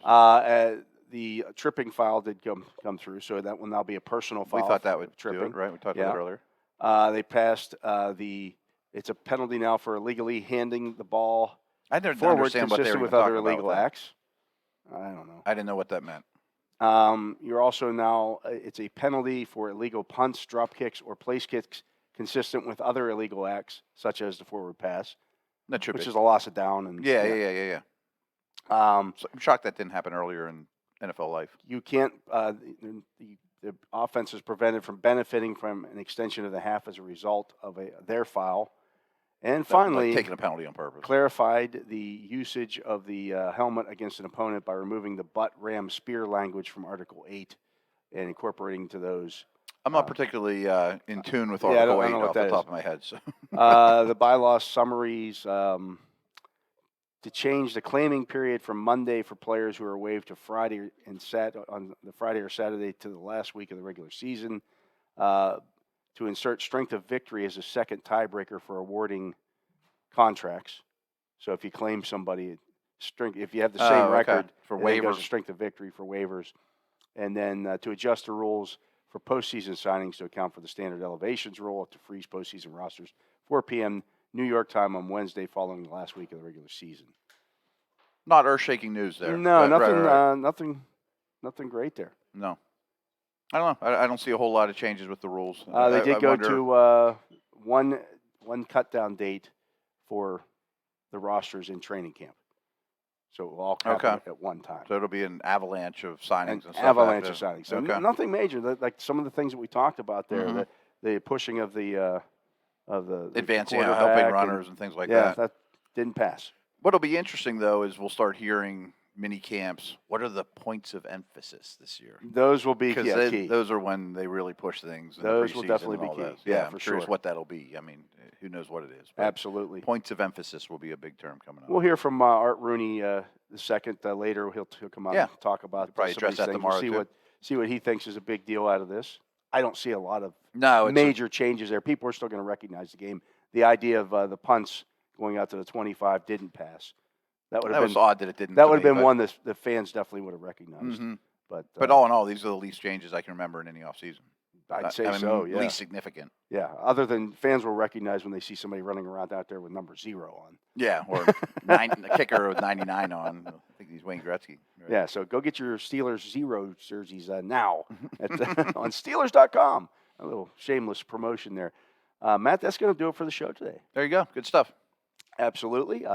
We will be back again tomorrow with the show, but we won't be joining you on YouTube. So Right. sorry, YouTube folks. I this think is we're it. back on Friday as well. We think will you're be getting back 4 with the show drives this week, Friday. right? Then we'll wrap up back the to our normal week and schedule after that. start getting back into the mock draft stuff. Yeah, we haven't done that in a while. April's right here. It's right there. So Yeah, we haven't had a lot of draft talk yet. we have not. Well, Maybe we've, more we've tomorrow. done we've done a lot of draft talk, but not this week. Yep. But so if you missed any of our show today, you can download full episodes of all of our SNR podcasts, shows such as The Drive, In the Locker Room with Wolf and Starks, The Steelers Blitz with Wes and Moats, The Steelers Standard with Tom and Jacob, as well as many more. They're all available on the Steelers mobile app, the iHeartRadio app, and wherever you get your podcasts. Check out the Steelers YouTube page. Lots of good content there as well. But for my partner, Matt Williamson, for CJ back in Pittsburgh, keeping us on the air, I'm Dale Lolley. We thank you for listening to this edition of The Drive on Steelers Nation Radio. This is Black and Gold.